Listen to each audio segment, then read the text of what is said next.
Tokiyuki is a young boy who is destined to inherit the title of the shogunate and the responsibilities that come with it.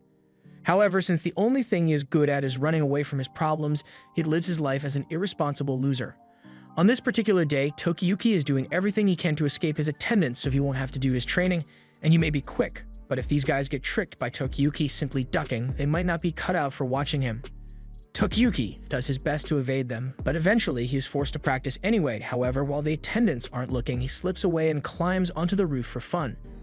The attendants frantically chase after him to stop him from getting hurt, but all the commotion is starting to annoy the officials since they are in the middle of the send-off party for Takagi. The attendants lose sight of Tokiyuki, and he takes great pleasure in hiding from them between the horses, but he ends up getting caught by Takagi. Takagi compliments Tokiyuki for being so good at hide and seek, but he reminds him that this isn't the time for games. It's about to be deployed to war, and he hopes to prove his allegiance to Tokiyuki and his family by bringing them victory. Tokiyuki responds by wishing Takagi luck on his mission, and after that, Takagi gets up to leave with his friend who seems to have resting bitch face. Once they are gone, Kyoko shows up behind Tokiyuki and tells him that he doesn't need to be so nervous around Takagi and the others since he is the heir to the shogunate, so eventually he will be the one giving them orders. And as a bonus, he will get to marry her. But Tokiyuki doesn't remember ever proposing. Just then, Tokiyuki notices that the attendants have caught up to him, so Tokiyuki dashes off so fast that he manages to kick up dust on a wooden floor. Kyoko's attendant can't believe how immature Tokiyuki is, as even though he is technically a samurai, he is nothing like Takagi, and if he ends up inheriting the shogunate, he will probably end up becoming a puppet leader that can barely finish 3 sentences on his own like his father.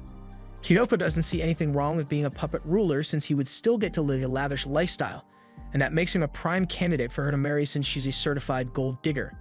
Meanwhile, the attendants can't find Tokiyuki since he's a master at hiding once he gets serious. In fact, he's so committed to skipping training that he once hid inside an armor chest for 2 straight days, and yes, it would have been easier to do the 2 hours of training, but he was proving a point. The attendants check the chest just to make sure he's not hiding in there again, but since they don't find him, they leave to go search elsewhere. However, they fail to notice that Tokiyuki was hanging from the roof above them, so once they are gone, Tokiyuki makes his way down and is greeted by his elder brother who offers him a snack. They both climb up onto the roof to talk for a bit, and Tokiyuki's brother tells him that their father is pretty much useless, so it's for the best if he takes over as shogunate as soon as possible. Tokiyuki asks why his brother can't do it instead since he's the eldest son, but as per customs, since he is the son of a concubine, he can't inherit the position. And besides, he doesn't want to anyway. Just then, the attendants spot Tokiyuki and try to corner him so he has nowhere to run, but Tokiyuki goes, "Hold my dog," before running down the roof and jumping all the way to the adjacent one. He then runs through the compound and out into the Kamakura village where everyone is glad to see him. Tokiyuki eventually loses his attendants again, so he makes his way to a lone cherry blossom tree where he can see the entire village. He loves the village and its people, so he doesn't care about honor or status as long as he is able to live in peace here. People can call him a lazy coward for all he cares because he's fine with it, but all of a sudden, a girl on the ground speaks up and tells Tokiyuki that he's not lazy, nor is he a coward. Those are just small aspects of the monster that lay dormant inside him, or at least, that's what her father says. Tokiyuki is confused by the girl's sudden appearance, but then this dude pops out of nowhere and starts introducing himself. He's a Shinto priest named Yorishite Suwa, and he has been sitting in this tree all day because he predicted that Tokiyuki would show up here, eventually. Suwa seems like he's a little crazy, but he turns the crazy down a bit and tells Tokiyuki that he came to pray for the village, and since he is done, he will be heading to the shogunate to make his report. The girl with him is named Shizuku, and she is good with the secret arts, so he brings her along with him as an unpaid assistant. Tokiyuki is still suspicious of Suwa since no one knows that he likes to come to this tree, so Shizuku explains to him that her father seriously has the ability to see into the future, although his prayers are pretty much a scam. Suwa tells Shizuku that she didn't have to say his prayers were a scam, but to prove his ability to see into the future, he stares into Tokiyuki's soul and sees that in 2 years, Tokiyuki will become a hero who shakes the very foundation of Japan. Some people will worship him, and many others will fear him so much that he will change the fate of the entire country. Tokiyuki doesn't believe any of what Suwa just said, so he runs off since he's not paid enough to deal with strange men like him. He heads back home and tells his brother all about what Suwa said, but he doesn't think it's too far-fetched since Tokiyuki has a superhuman talent for evasion. He personally believes that Tokiyuki would become a hero if a tragedy were to occur. And unfortunately, A tragedy was right around the corner for them, as when Takagi was leading his army into battle, he suddenly turns on them and sliced his companion so fast that it took physics a couple seconds to catch up. Word of Takagi's betrayal reaches Kamakura, and the officials can't believe what they are hearing. Not only has Takagi been secretly conspiring with Emperor Godaigo, he has also wiped out the army that was sent with him, and is on his way here to wipe them out as well. Before long, everyone who Tokiyuki cared about has been slain, and Takagi stands amidst the carnage in sheer ecstasy, because this brings him closer to the voice that guides him to become the ruler above all. As Tokiyuki watches his clan's corpses burn, he hears a familiar voice calling out to him. Suwa says he is here because his father wanted to make sure Tokiyuki would be able to survive. He predicted this tragedy, so he took precautionary measures and already has horses waiting past the hills so they can escape. However, Tokiyuki says he doesn't want to be saved since all of his people are dead, so he just wants to end his life alongside his father and clan. Suwa says he won't allow it since Tokiyuki's life is far too important. But to be honest, Suwa isn't sure if Tokiyuki's survival will actually change anything or not. Kamakura lies in ruin, and Tokiyuki still finds it hard to believe that it's all because of Takagi. They have known each other since Tokiyuki was a toddler, but he now knows that the smile on Takagi's face must have been a lie. Suwa offers to help Tokiyuki get his revenge, but Tokiyuki knows Suwa's smile must be fake as well. And in any case, he doesn't believe he can get revenge against someone like Takagi who destroyed Kamakura so quickly. Regardless of how heinous his acts are, history will inevitably remember him as a hero. So Tokiyuki just wants to die honorably like the rest of his family. Suwa says, "Alright, bet," and then pushes Tokiyuki off the cliffs so he can die as he wanted to. And as Tokiyuki falls to his impending doom, he has a sudden realization that death actually doesn't sound so good anymore, so he grips onto the side of the cliff and uses it to slow his descent and land safely. Upon seeing him, the invading army immediately attempts to kill Tokiyuki, but Tokiyuki's evasion skills are far too great for any of them to even touch him. Tokiyuki makes his way back to the top of the cliff and latches onto Suwa, who then tells him that his ability to survive and run away is what gives him the potential to become a hero, so he is the opposite of Takagi, who became a hero by killing. Of course, it's not possible to win by only running and hiding, which is why Suwa will provide him with all the allies and tools he will need to reach his goal. As long as Tokiyuki is still alive, Takagi will someday come for him. So before then, Tokiyuki needs to become strong enough to defeat him. While Kamakura was being destroyed, Tokiyuki's brother, Kumitoki, was desperately trying to hide from the invaders. But all of a sudden, a man shows up in his hiding spot. However, he is relieved when he sees that it is Monashige, his uncle. He says he came here to rescue Kunitoki, but Kunitoki is still really worried about Tokiyuki.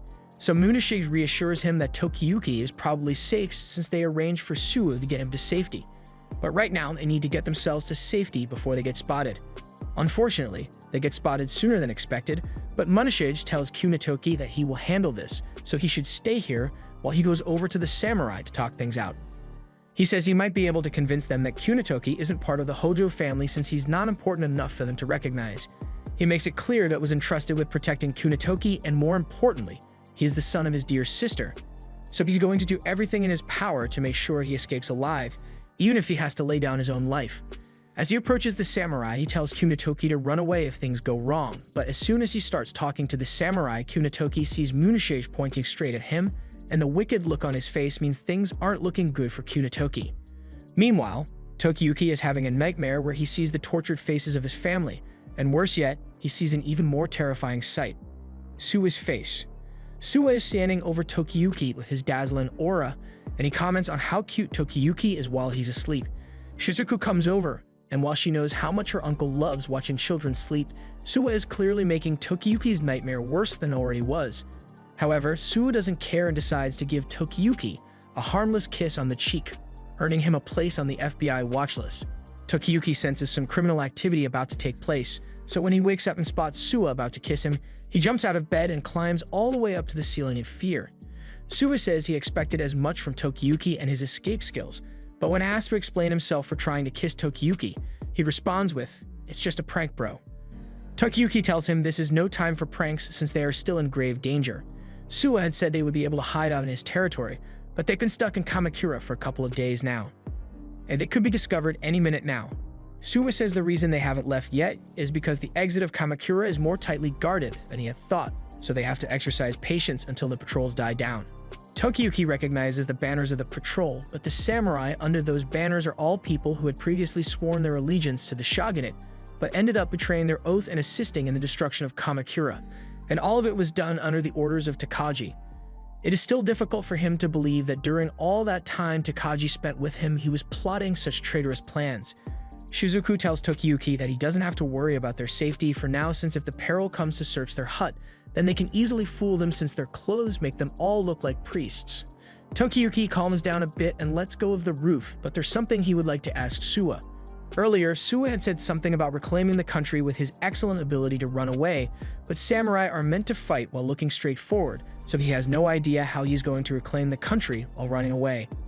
He wants to know if Suwa truly believes that he can defeat Takagi and avenge everyone that he loved, and Suwa is overwhelmingly positive about it. There is no doubt in his mind that Tokiyuki will become a legendary hero because he foresaw it with his divine eyes. So for now, he asks Tokiyuki to please bear with him until his prophecy becomes a reality. However, until then, he suggests they play a game of dice to pass the time, but while Shizuku and Suwa are busy setting up the game, Tokiyuki runs away. He doesn't think he can trust them if they are so relaxed that they can play a board game, so he decides to take matters into his own hands and find what remains of his home by himself. As he arrives at the scorched remains of the Shogunate Palace, Tokiyuki begins looking around to see if he can find anyone alive, but that's when he hears the voices of two men complaining that all the good stuff around here had already been looted. He realizes it would be bad if he was spotted here, so he starts looking for a good place to hide. But then he hears one of the men talking about an execution that happened this morning involving Kunitoki, and he can't stop himself from yelling that they are lying. He refuses to believe that his brother is dead, but he soon realizes that he messed up, since if these guys figure out that he is the son of the former shogunate, they'll rat him out. The men start asking Tokiyuki who he is, and he doesn't know what to say in this situation, but luckily Suwa and Shizuku show up just in time to cover for him by saying he is just an apprentice at their shrine. They say the shogunate had shown favor to them, and this boy happened to be really close with Kunitoki, which is why he thinks of him as a brother. Tokiyuki goes along with the story and asks the men if they can let him know what happened to Kunitoki, so they tell him that after the destruction of Kamakura, Kunitoki was entrusted to his uncle, Munashige, to get him to safety, but without a second thought, the man sold his own nephew out the first chance he got, all in hopes of securing a position of power for himself, and he seemed awfully proud about it too. After Kunitoki was captured, since he was a member of the Hojo clan, he was sentenced to death by beheading and was executed this morning. Upon hearing this news, Tokiyuki feels sick to his stomach and keeps muttering the words betrayal to himself. He can't make sense of why the Ashikagi family who had served them for generations would betray them, why their samurai retainers who had been faithful for years suddenly turned their back on them, and now even his uncle has betrayed them. It seems there's no one in the world whom Tokiyuki can trust, and despair is starting to get to him, but he is distracted by the blinding light of Suwa's aura. He tells Tokiyuki that he can see a part of Munashi's future, even if it's really low resolution. In his vision, Munashige is surrounded by a lot of enemy soldiers, but he is well protected. Tokiyuki asks to know where his uncle is right now, so since he is so curious, Suwa agrees to show him. It turns out that he didn't end up getting the position of power he was hoping for, since he basically ended up being reduced to a mere beggar. Munashige complains that he didn't get much of a reward for ratting Kunitoki out, but that may be because Kunitoki was an illegitimate child, so Munashige assumes that he will get treated a lot better if he managed to capture the legitimate child of the shogunate, so he has already begun making plans to capture Tokiyuki and sell him out to the Nida army. At least now, Tokiyuki knows what his first enemy looks like, and that the first step in Suwa's plan win by running away. He says he will explain the next step once they get back to the hideout, but Tokiyuki isn't feeling too confident about the situation, especially considering the fact that he neglected his martial arts training so much, but Suwa assures him that there's no need to worry about it, as he has some allies on their way who will be able to help Tokiyuki. However, these same allies are busy playing Suwa's version of Monopoly, so Tokiyuki can't help but doubt how helpful they will be. After everyone is done with the game, the two allies finally introduce themselves to Tokiyuki, and say their names are Kojiro and Ayako. They are the children of the Nezu and Machizuki families respectively, and both families serve the Suwa family, which by extension means they serve the Hojo family that Tokiyuki belongs to as well. Although both of them are the same age as Tokiyuki, they excel at martial arts, so Suwa encourages Tokiyuki to rely on them to help him get his revenge. A while later, Shizuku asks Kojiro and Ayako what they think of Tokiyuki, and Ayako says she thinks he is really cute, but Kojiro thinks he is pretty weak, so he finds it strange that Suwa asked them to help Tokiyuki. But since Tokiyuki can't fight for himself, they'll just have to protect him then. As night falls, Suwa tells Tokiyuki that it is time to face the demon that's after them, so he hands him a katana to use in battle. At the same time, Shizuku realizes that Munashige is in his way, so everyone gets into position and waits for his arrival. As Munashige shows up, he begins acting like he has been worried about Tokiyuki, and Tokiyuki plays along with it to lure him in for a sneak attack. Munashige asks if Tokiyuki is alone and says they should run away together for Tokiyuki's safety, but now that he is within range, Tokiyuki gives the signal for Kojiro and Ayako to attack. Unfortunately, there was enough time for Munashige to pull out his sword and block their attack, and he now realizes that Tokiyuki planned this ambush to avenge his brother. He didn't expect Tokiyuki to be smart enough to pull something like this off, but there's one thing their plan failed to account for. The reason Kunitoki was entrusted to him wasn't just because he was his uncle, he was appointed as his guard because he is strong. All he needs to do now is kill 2 random brats and chop off Tokiyuki's legs so it can't run away anymore, and once he has done that, he will be able to live the good life. Tokiyuki draws his sword to defend himself, but Munashige is much stronger than him, so he ends up getting blown back. Munashige mocks Tokiyuki for being too weak to avenge his brother by himself, but as he is charging at him, Kojiro jumps in to defend Tokiyuki. However, he too is inferior to Munashige's power. Ayako jumps in next, and she holds her ground for a couple of seconds at first, but then she gets overpowered and flung away. Even with the combined strength of Ayako and Kojiro, they are still gravely outmatched since none of them have got puberty yet, but they are up against a grown man. Munashige breaks away from Kojiro and Ayako so he can go after Tokiyuki again, and as he does so, he talks about how he prides himself on his ability to adapt to whatever situation he is put in. He would gladly murder a child if it was for his survival, just like he did with Kunitoki. He pushed him to the ground and mercilessly beat him till he was half dead so he could sell him out for his freedom, but now he is after Tokiyuki so he can gain some amount of favor with the Nida army.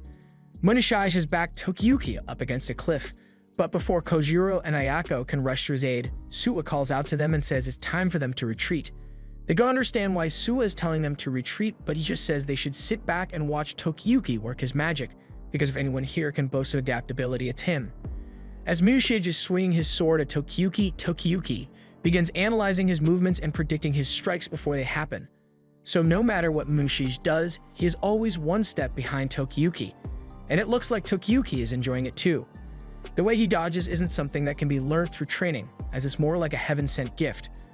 Suwa believes that Tokiyuki isn't a coward, he just genuinely enjoys being chased. In a situation like this, one mistake could mean instant death, but Tokiyuki's very soul finds joy in such a crisis. During the times when Kamakura was peaceful, Tokiyuki would spend his time dodging his responsibilities, but on the battlefield he becomes an untouchable monster, thriving on near-death evasions. Suwa asks the others if they are interested in serving a master like Tokiyuki now, and Kojiro's opinion has changed for the better. Although, Ayako still just wants to be his friend.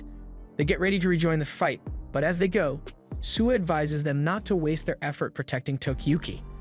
They should just trust that he will be able to evade all danger, but Tokiyuki's attacks are still very weak, so they'll have to make up for that. Munashige is starting to lose his composure since he can't land a hit on Tokiyuki, and that leaves him open for the others to attack. He ends up getting disarmed, but he uses some dirt as a distraction to get away from them. Since they don't need to protect Tokiyuki, they focus their efforts solely on creating an opening for him to strike. So while Munashige is charging at Tokiyuki, Ayako comes up behind him and kicks him to the ground. Munashige then switches targets and tries to use his sword to finish her off, but before Ayako gets slashed, Kojiro disarms Munashige by throwing his sword and knocking him to the ground. And now that Munashige has been disarmed and disoriented, Tokiyuki leaps into the air to deliver the final blow. Munashige's life alone will not be enough to avenge Kunitoki and all the others who were killed in Kamakura, but it's a good start on his quest for revenge. After that, the group makes their way through the forest to get out of Kamakura, and along the way Suwa asks Tokiyuki how it feels now that he's had his first victorious battle. Tokiyuki doesn't really know how to feel about it since he was just focused on running away, and before he knew it, he had already claimed Munashige's head. He knows he couldn't have done it alone, so he faces the others and sincerely thanks them for their help. Suwa takes the opportunity to remind Tokiyuki that he needs 2 things in order to win a war by running away. First, he needs to be a valuable leader to his team, thereby making him a top priority to the enemy, and the second condition is to have allies that can act as his weapon. To fulfill these 2 conditions, Tokiyuki must maintain his pride as a Hojo orphan and become someone that people are drawn to. If he can do those 2 things, and Suwa genuinely believes that Tokiyuki will be able to defeat any demon that comes his way. Tokiyuki says he understands and walks to the edge of the cliff, where he swears that he will someday return to Kamakura to reclaim it from Takagi. He then throws his sword into the forest, and Suwa thinks is a very touching display of commitment, but he recalls seeing a vision that something terrible would happen if Tokiyuki threw his sword from the top of that cliff. Just then, a wolf emerges from the forest with Tokiyuki's sword stabbed in its back, and it's pretty pissed at him, so Tokiyuki makes a run for the hills in record time. They manage to successfully escape Kamakura together, and Tokiyuki begins his journey to becoming the greatest hero in Japan. But once they're in Suwa's territory, Tokiyuki is pushed to his wits' end with Suwa. Shortly after arriving, Tokiyuki became overwhelmed by the sheer number of maidens Suwa had assigned to him. But Suwa innocently says he just asked them to look after Tokiyuki, make him breakfast, and give him some special physical contact to make him feel better. But it was too much for Tokiyuki to handle, so he tried to run away. However, his attempts to flee led him to fall into this random hole, and it's because Suwa foresaw the future, where Tokiyuki would be running away from the girls along this road, so he dug a hole ahead of time to trap him. Tokiyuki still doesn't believe that Suwa can really see into the future, but Suwa says that since this place is full of holy energy, his divine visions get a huge boost, meaning no matter how hard Tokiyuki tries to run or hide, Suwa will know exactly where he is. After all, this is his expanded domain, the Suwa Grand Shrine. And now that he has explained things, it's time for Tokiyuki to begin his training arc. Tokiyuki still hates training, so he tries to make an excuse that he is still getting used to his new life here. But Suwa doesn't care, so Tokiyuki tries running away. Unfortunately, within Suwa's domain, all escape attempts are nullified by Suwa's foresight. Suwa gloats to Tokiyuki over him falling for another one of his traps, but Tokiyuki just wants to be let out, so Shizuku comes over and brings him a ladder. She apologizes for her father's behavior, as she knows all too well how annoying he can be, but she assures Tokiyuki that Suwa is harmless most of the time. As Tokiyuki climbs out of the hole, he thinks about how he should feel grateful to Suwa for saving his life, but he finds it hard to believe that Suwa actually knows what he is doing. Suwa's shrine is relatively small as well compared to the others, so he doubts Suwa actually has the means to help him reclaim Kamakura and defeat Takagi when the time comes, so he sees no point in practicing. Several days later, Suwa still hasn't gotten Tokiyuki to take his practice seriously, and everyone has gotten tired of digging holes to catch him, so they start complaining that Tokiyuki behaves like a spoiled brat. Suwa corrects them and says that Tokiyuki is actually an earnest person at heart, but he was raised to be a puppet ruler, so he has never had any real reason to put effort into improving himself. And the fault for his current behavior partially lies with Suwa, since he is just now realizing that he hasn't done anything to show Tokiyuki that he has the power to help him reclaim Kamakura. On this particular day, Tokiyuki has run into the forest since no one would expect him to leave on a rainy day, but it turns out he was wrong about that as Suwa shows up right behind him moments later. He already knows what Suwa is going to ask him to do, so he tells him that he doesn't see the reason why he should bother learning things like strategies of war when all he is going to be doing is running away on the battlefield even if Suwa's army is getting slain. Suwa promises Tokiyuki that there is no way that he can lose because he is a true god, and to prove it to him, he says he will stop the rain.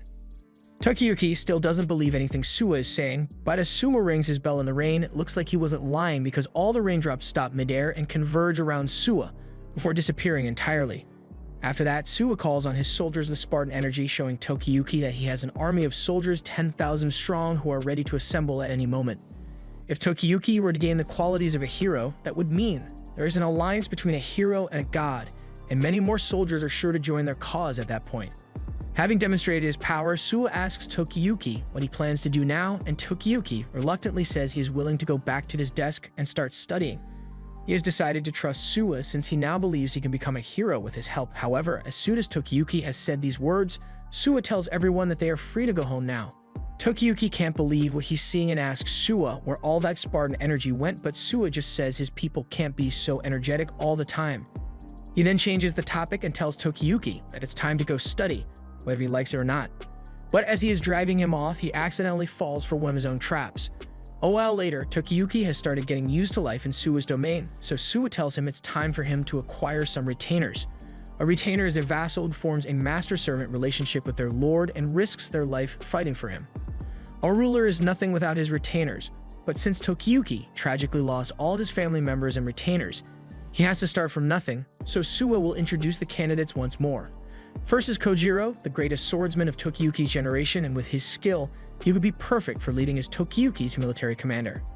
Next is Ayaka with her unrivaled strength and artistic talent, plus even when in battle she remains as cheery as ever.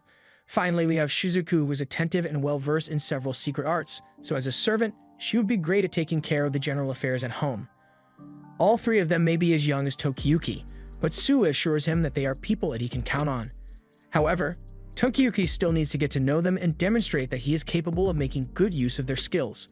If the four of them live together, then eventually, Tokiyuki will have a tight-knit relationship with them, and from there, he can recruit more talented individuals as they come across them.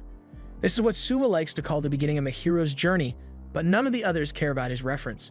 After Suwa has stopped talking, Kojiro asks Tokiyuki if he needs them to do something since they are happy to help him in any way possible. Tokiyuki is glad to hear they want to help him, but he doesn't really know what to have them do, so he ultimately asks to have fun with them by playing tag. However, Kojiro instantly refuses to do it. They've all seen Tokiyuki run, so a game of tag would be nothing but torture for them, but since Tokiyuki wants to have fun, Kojiro suggests that they all sneak into the homes of some of the samurai who betrayed Tokiyuki and take a fat dump on their doorstep. Ayako says she just wants to do push-ups, and Shizuku says she wants to stuff marbles down an anthill. They all have their own unique/disturbing ideas of fun, so Tokiyuki has no idea what to do until Ayako suggests they go hunting as a group. It's fun, it counts as training, and it doesn't involve pooping in anyone's home either, so Tokiyuki is fine with it. But he asks if Shizuku is allowed to go hunting since she's part of the shrine. Fortunately, she says it's not a problem since the god of the shrine is a god of hunting, so unlike other shrines, they hunt and eat meat a lot. After they leave, an attendant heads over to Suwa, while he's grilling some meat to inform him that Tokiyuki and the others have all gone out on a hunting trip. But he already saw that in a vision, as well as the trouble they will face in the forest, but it will be good character development, so he won't interfere. Meanwhile, out in the forest, the group is working together to hunt with Shizuku scaring the rabbit and Tokiyuki being tasked with shooting it, but he sucks at aiming, so he missed a clear shot at the rabbit. Kojiro says that the shot was impressively close, considering the fact that it was Tokiyuki who shot it, so he wants to give him a better line of sight so he can try again. He chops away at the tree branches effortlessly, and once there's a clear line of sight, he tells Tokiyuki to give it another shot, but before he can do so, Ayako frickin' chucks a boulder at the rabbit, and Tokiyuki is horrified by the power she possesses. But this isn't the first time Kojiro has seen Ayako turn a rabbit into a red splat on the ground.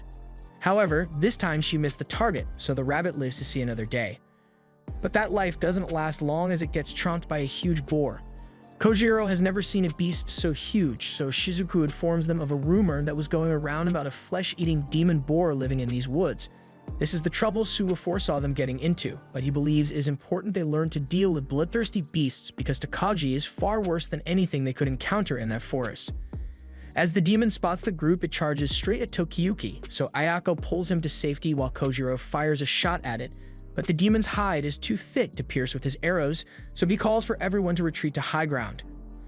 Kojiro doesn't think they can defeat the demon with just the two of them, so he suggests they run away back to the shrine. But Shizuku interrupts and says she thinks they can win this battle. She's conveniently saying this from the safety of a treetop, but she suggests that the others leave Tokiyuki to evade the demon while he leads towards that tree over there. And that's where Kojiro and Ayako will be waiting to take it out. Everyone is on board with the idea, aside from Tokiyuki, who's being used as bait. However, he doesn't have time to protest since the demon has already circled back and is coming after him again. He can't believe his retainers would actively put him in danger, but it's hard to argue with the plan's effectiveness when Tokiyuki is evading the demon so well.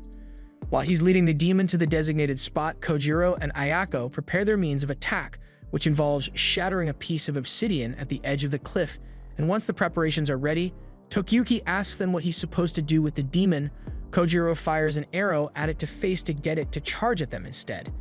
As the demon is headed straight for them, they jump out of the way and bait it to ram into the tree and go flying off the side of the cliff, straight onto the obsidian spike. With that, the demon was defeated, and it was honestly a lot easier than Tokiyuki had expected.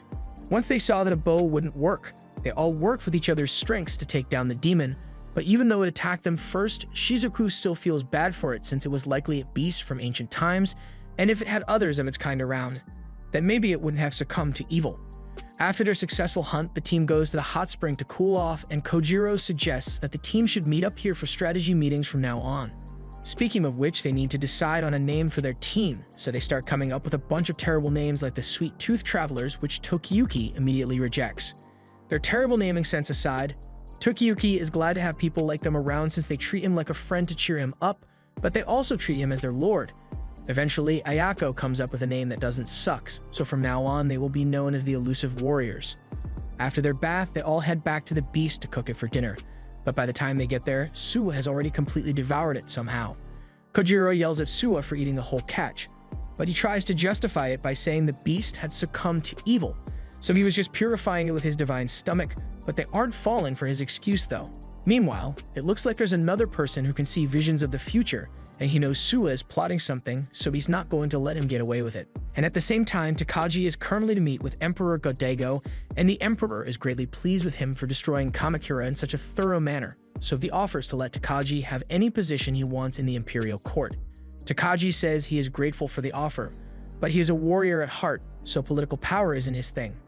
However, the retainers behind him would be more than happy to take positions in the imperial court, and you can already tell from their faces that they are definitely not going to abuse their power. Everyone in the Emperor's palace thinks highly of Takagi since he was the sole reason the Emperor is now in power, so from their perspective, he's a god-sent hero. As Takagi's most trusted retainer, Morono, is helping him change, he has something on his mind that has been bothering him. He has been serving Takagi since they were children, so when Takagi decided to switch to the Emperor's side, Morono followed him without a second thought. However, it worries him that recently, Takagi's smile has become less and less human. Takagi smiles and tells him to stop saying stupid things since he needs Morono's help to bring support to the Emperor, but something is clearly not right with Takagi and Morono knows it, but he can't do anything to stop it. While on a hunting trip, one of Takagi's retainers shoots down a boar, and while Takagi is inspecting it, the retainer thanks him for the recommendation Takagi gave as it allowed him to be appointed as a governor. Takagi says it was a fitting reward since the retainer was the first one to betray the Hojo family and join Takagi's side, but within the retainer's territory is Shinano, and Takagi knows Suwa was one of the Hojo family's greatest supporters, so he is bound to be hiding some survivors in his territory, and he wants Sadamune to find and kill them. Sadamune says he is up to the task, as his eyes are the best in the land, so he's sure to spot any Hojo survivors. Meanwhile, Tokiyuki is finally training to use a sword, but he still sucks at it, and the others can barely believe that he can't cut a straw bundle. Suwa explains that Tokiyuki's muscles are so used to escaping that even when he is on the offensive, he is still instinctively pulling away. Kojiro tells Tokiyuki that he needs to put his back into it and train diligently, but Suwa says that's a bad idea since if Tokiyuki trains too much, his running away muscles will turn to attack muscles and then you'll have a mediocre swordsman with mediocre evasion skills. They move on from sword practice and test out Tokiyuki's archery, and surprisingly, he has great aim. Tokiyuki reveals that his father liked watching archery practice a lot, so he often took practice seriously and got pretty good at it. Since Tokiyuki shows promise with his archery abilities, Suwa decides that they'll put all their efforts into maximizing his archery skills. After all, soldiers would end up losing morale if all their commander did was run away, so Tokiyuki needs to learn a way to attack while he's running away. But it's not going to be easy to find an instructor who can teach him such an unorthodox method of fighting. Just then, someone comes to inform Suwa that Sadamune has come to pay them a surprise visit. Tokiyuki has never heard of Sadamune before, so they assume he must have been someone without much social standing, but just to be safe, Suwa asks Tokiyuki and the others to all go and hide in the shed for now. Suwa heads to the front gate to greet Sadamune, and Sadamune wastes no time informing Suwa that he has been appointed governor of Shinano, which makes him Suwa's boss now. One of the Suwa family members finds this hard to believe since not long ago Sadamune was working for them. But things change, and as the shogunate was falling, Sadamune made the wise decision to switch to Emperor Godaigo's side, and that earned him a favor. Meanwhile, the Suwa family supported the Hojo family, so now that Godaigo is in charge, they have no right to complain about any consequences they face.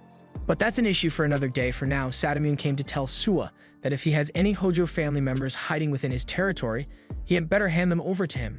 Suwa denies hiding anyone. In fact, he denies ever having seen any Hojo family members. Sadamune doesn't believe him, so he uses his superhuman vision to spot every suspicious-looking person in the area. He sees two soldiers in the distance watching from behind a tree. He sees a man clutching a knife in his jacket, and he sees a bunch of children hiding in a cabin. He doesn't know which one of them is the Hojo survivor, but they all look pretty suspicious to him, so sooner or later he will find out who it is and catch them. That's all he wanted to say, so Sadamune turns to leave, but before he does, he has to abuse his power at least once, so he takes a shot at one of the shrine maidens and cuts her ear just for the sake of it. Later that night, Shizuku informs everyone that the shrine maidens who got shot is okay, and her ear should be able to heal soon enough. Sadamune is an expert archer, and thanks to his superhuman vision and observational skill, he has a major edge when compared to other archers. It seems like they've got a really troublesome person as their governor, and Kojiro especially doesn't like him for doing something as dirty as aiming at a simple shrine maiden. He asks Tokiyuki what he thinks about the situation, but while Tokiyuki agrees that Sadamune is a bug-eyed creep, he has to admit that Sadamune's archery was beautiful. Suwa understands that Tokiyuki recognizes talent in spite of a person's character, and that attitude will surely be useful to him once he becomes a general, but more importantly, Suwa has just found the perfect instructor for Tokiyuki. He then tells Tokiyuki that he's going to have to play a game of hide and seek with Sadamune to further his training. Sadamune has two goals right now, and those are to find Tokiyuki and to weaken the influence of the Suwa family by doing so. Meanwhile, Tokiyuki will also have two goals to accomplish. He needs to stay hidden from Sadamune, whether it be by concealing his presence or by hiding his identity, while also absorbing knowledge about Sadamune's archery technique. Sadamune is bound to abuse his newfound power as governor every chance he gets, so there will be plenty of opportunities to learn from him.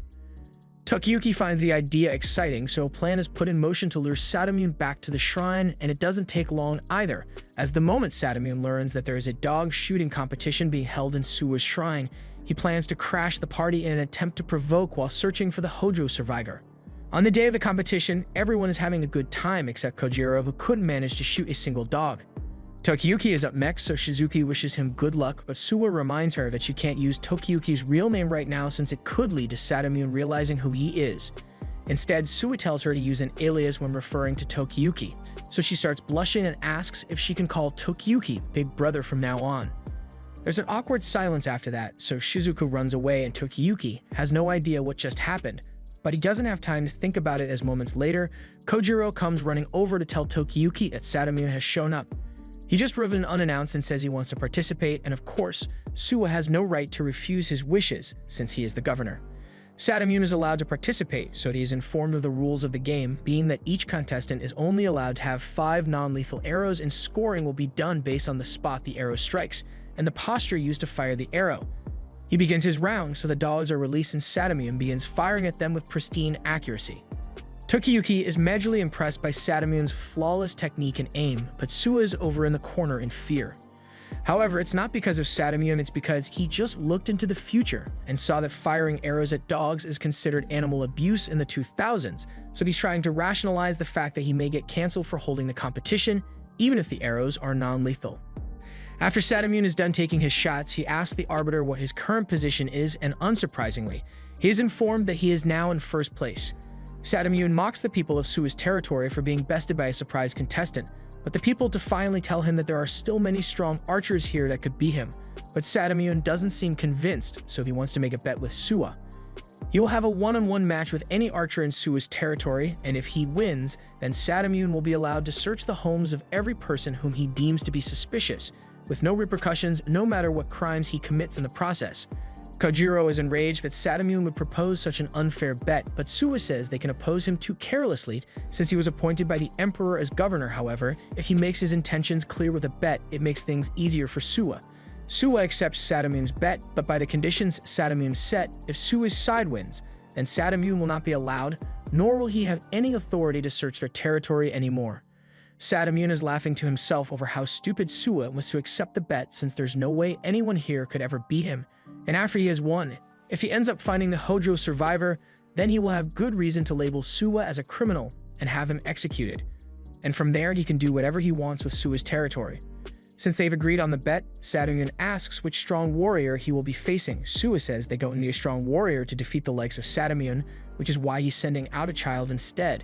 Both Sadamune and Tokiyuki are shocked by Suwa's choice, but Suwa introduces Tokiyuki as Chojumaru and says he is the least competent person they have, so it should be fair to Sadamune if he completes. Sadamune is fuming at this point, but Suwa goes on to say it would be boring to handle things the normal way, which is why he suggests that the contestants be allowed to shoot at each other as well. Of course, Sadamune is free to refuse if he wants, but only if he's fine with being known as a bitch that is. The others try to get Suwa to stop provoking Sadamune since Tokiyuki's combat prowess is nowhere near good enough to back up Suwa's claims.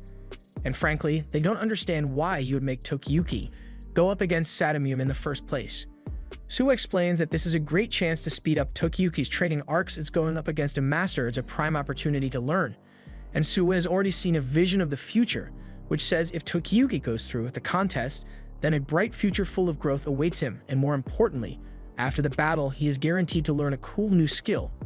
Although Tokiyuki still doesn't seem convinced, Suwa breaks it down and asks Tokiyuki what choices he wants to make. As a general of Hojo, he can choose the dangerous option and grow as a fighter, or he can run away and avoid his problems altogether. When Suwa puts it like that, there's only one clear answer Tokiyuki can give. He has already decided that he will kill Takagi in the future, and if he wants to accomplish that, he can't run away from a challenge like this. Tokiyuki gets on his horse to await the starting whistle, and as the competition begins, Sadamune has the option of just going after the dogs for a safe win, but he felt insulted by the fact that he was challenged by a kid, so he decides to shoot at Tokiyuki. Instead, however, as he raises his bow to aim, Tokiyuki has already fired a shot at him. And while Sadamune managed to dodge it, he is incredibly pissed now. This was part of a plan Tokiyuki discussed with Suwa ahead of time, and the first shot didn't necessarily need to hit Sadamune, it just needed to make him angry enough to focus all his attention on Tokiyuki, no matter what. Once Sadamune's attention is gotten, he will focus all his efforts on striking Tokiyuki with his arrows, so Tokiyuki just needs to dodge. Sadamune doesn't fire rapidly, so Tokiyuki has some time to earn himself some points, and to help with this, Suwa informs Tokiyuki about the red dog, which was trained to be an easy target. Tokiyuki misses the first time, but he manages to hit the dog on his second attempt and earns 1 point. From here, Tokiyuki just needs to make sure Sadamune doesn't earn any points.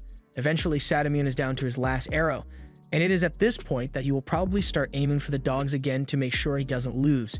And while he is aiming, that's the moment when Tokiyuki should strike. However, while that was the plan, Sadamune defied Suwa's expectations by continuing to target Tokiyuki from his blind spot. And the second he saw an opening in Tokiyuki's defenses, he fires his last arrow and strikes him in the head, earning Sadamune 5 points. He is now in the lead by a wide margin, so he is confident that he will win as long as he stops Tokiyuki from making any good shots from now on. Tokiyuki takes a moment to inspect the wound on his head, and he realizes that if this were a real arrow, that he would have already been dead, and the odds of competition are stacked against him at this point. But rather than scaring him into giving up, the thought of his life hanging by a wire only excites him more. Tokiyuki tries to aim for a dog to earn some more points, but Sadamune keeps using his horse to knock Tokiyuki off balance and prevent him from aiming. The people are starting to believe there is no way for Tokiyuki to win, but Suwa's light begins shining as he yells out that Tokiyuki must combine his evading and shooting abilities if he wants to be able to beat Sadamune. It was a simple statement, but it made all the difference for Tokiyuki, because it's also clear to him now. When he evades, he can keep track of everything around him. So he knows that if he aims at a dog now, Sadamune will ram into him from his blind spot without a doubt. And it's impossible for Tokiyuki to hit a small moving target while evading Sadamune at the same time, but there's still one target that's big enough for him to shoot at in a split second. Tokiyuki takes an arrow and begins aiming at a dog to bait Sadamune into approaching him, and once Sadamune is within range, he turns around to aim at him instead. However, his position makes it difficult for Tokiyuki to line up the shot. Sadamune believes there's no way Tokiyuki can twist his body enough to get a good shot while he's mounted on his horse. But there's a simple solution for Tokiyuki. He just dismounts the horse and takes the shot at Sadamune's neck, knocking him off his horse and earning Tokiyuki 2 points. Suwa points out that a backward shot like that is only possible thanks to Tokiyuki's keen sense of balance and agile marksmanship. The others are really impressed with Tokiyuki, and it is officially decided that Tokiyuki's special move will be delivering back shots. And Suwa finds it funny, since he saw into a future where back shots mean something very different. Tokiyuki now only has 1 arrow left to fire, and Sadamune has fallen off his horse, so he is an easy target right now. However, since the score is still 3-5, Sadamune can still win if he prevents Tokiyuki from hitting a vital point with his arrow. He covers his head and throat in preparation for Tokiyuki's next shot, but as he approaches, Tokiyuki doesn't fire his arrow, instead jumping over Sadamune to deliver a signature back shot. Technically, it's called the Parthian shot and was popularized by the Parthians, who used this technique to defeat Rome on horseback. However, we'll call Tokiyuki's version a back shot. That last shot earned Tokiyuki 3 points, so he now has 6 points and has defeated Sadamune against all odds. Now that Tokiyuki has won, Suwa reminds Sadamune of the bet he agreed to, meaning from now on, he can no longer meddle in the affairs of the Suwa Shrine. Sadamune refuses to accept his loss and says the game was nothing more than entertainment, and Suwa sided with the Hojo family during the attack, so Sadamune could seize his land if he wants to. However, he still honors the bet and leaves the Suwa Shrine. But he still can't understand why Suwa would bring out a random kid to play for such an important bet. There was no way Suwa could guarantee that the kid would win, and now that he thinks about it, that kid had a sense of nobility to him, so Sadamune is starting to think that he might have been a part of the Hojo family. However, he quickly dismisses the idea because there's no way Suwa would be crazy enough to risk the kid's safety like that. Meanwhile, after Suwa is done risking Tokiyuki's life, he takes steps to ensure Tokiyuki's safety by arranging for people to spread rumors about him all over the country. This way, the soldiers will be forced to go investigate all of the rumors, and that will take attention away from Tokiyuki's training here so he can grow stronger undisturbed. Meanwhile, in a little hut in the forest, a man is on his deathbed while his son watches over him. The man tells his son about how he had a special set of skills, but the better he got at it, the more suspicious people got of him, until eventually his lord accused him of stealing and had him banished. Now in his final moments, he wishes to have his son carry on his principles and teachings, and before he dies, he has only one more thing he wants to teach his son. Bitches may leave you, and your homies may desert you, but there's one thing you can always trust, and that's money, son. Now get out there and use your skills to make some money. Genba took his father's words to heart, so he dons the mask to begin his career as a thief. The next day in the Suwa Shrine, Tokiyuki is struggling with having to do physical labor for the first time in his life. He doesn't understand why he is doing this if it isn't part of his training, but Suwa explains that since Tokiyuki is pretending to be one of the shrine's workers, it would be strange if he didn't have to do any chores, and they can't afford to draw any suspicion in case the enemy shows back up. However, the only enemy that could show up would be Sadamune, and Kojiro doubts Sadamune would show his face here again and after the humiliation he faced yesterday. Yet, as they look towards the gate, Sadamune is standing right there with a creepy smile on his face. After yesterday, Sadamune decided to be petty, so he went to the Emperor and got an imperial command, and he takes great pleasure in reading it out to everyone. It says the Empire has deemed Suwa and his people to be traitors for siding with the Hojo family, so as punishment, they will be forced to forfeit a portion of his land to Sadamune. Sadamune laughs as he tells Suwa that he only has 10 days to have everyone who lives on that land relocate, but he pauses for a second to glare at Tokiyuki, since he is still holding a grudge over the archery contest. That night, Suwa holds a meeting with all his retainers, and they are understandably outraged by the situation Sadamune has put them in. They've been tirelessly cultivating this land for generations, so they aren't willing to give it up without a fight, but Suwa tells them that this is not the time to act yet. Sadamune has an imperial decree, and if they defy an imperial order, they will become enemies of the court, and that would lead to their destruction before Tokiyuki's training has been completed. He asks them all to be patient and wait for the right time, but for now, they can't do anything. He brings the meeting to a close and tells everyone to return to their homes, but he asks Tokiyuki to stay behind because he has something he wants to discuss with him. Once they are alone, Tokiyuki asks Suwa what he plans to do about Sadamune because at this rate, the people here will lose a lot of their homes and farms to him. Suwa thinks it's great that Tokiyuki is concerned about giving the people justice, but a sense of justice is not always enough to get things done. Suwa tells Tokiyuki that he has been thinking about adding a new member to the elusive warriors, particularly the thief named Genba. Tokiyuki is perplexed that Suwa wants to add a thief to the team, but Suwa makes a good point since a thief uses all sorts of tricks to obtain their target and can get in and out of location undetected. Tokiyuki is impressed by the skill Genba supposedly possesses, but he still doesn't understand why Suwa wants to enlist Genba, so Suwa explains that he has something he'd like Genba to do for him. He wants to get Genba to steal the Imperial command from Sadamune's residence. That sounds crazy to Tokiyuki, but according to the informant Suwa has in Kyo, it takes longer than it does at the DMV to get an Imperial command issued, so if they manage to make Sadamune's go missing, it will buy them a bit of time. Tokiyuki thinks stealing is wrong, and yes it is, but it's only illegal if you get caught. Tokiyuki is going to learn that even criminals can become useful retainers, so he leaves for the night, and as he goes, Suwa's assistant asks him if it's really alright to send Tokiyuki and the others to find Genba on their own. Suwa thinks it will be fine since Tokiyuki may be a child, but he still has the makings of a capable lord. The next day, Tokiyuki and the others have arrived at the village where Genba is from, so they get the attention of some people nearby and tell them that they are trying to find him. The people are nice and seem eager to help Tokiyuki and his friends, but the second they hear the name Genba, they all briefly unlock the Speed Force and run back to their homes so they don't have to get involved with Genba. And I can see why, because Genba sneaks up on Tokiyuki and the others as soon as he heard his name being mentioned. Tokiyuki is scared out of his mind, so Kojiro and Ayako come to his aid. However, Genba has already jumped into a tree, and so has Tokiyuki. Genba tells them that he heard that they are looking for him, so he would like to know what business they have with him. Tokiyuki speaks up and says he is from Suwa's shrine and wants to add Genba as one of his retainers, but Jemba knows all about Tokiyuki being a Hojo family survivor, and he could get a lot of money if he sold Tokiyuki out to Satamune. But before the others try attacking him, he tells them to calm down since there's still room to negotiate. And while they weren't looking, he also managed to steal all their wallets, so Tokiyuki is already impressed with Jemba's skill. But earning Jemba's cooperation isn't cheap. Jemba says he wants to be paid 5 million yen's worth of money for not selling Tokiyuki out to Satamune, and another 5 million yen for every task Tokiyuki asks him to perform. Tokiyuki is shocked that Jemba is asking for money, and Jemba believes Tokiyuki's shock is due to the fact that he doesn't want to pay that much. However, the real reason is because Tokiyuki thinks a reward like that is too little for Jemba.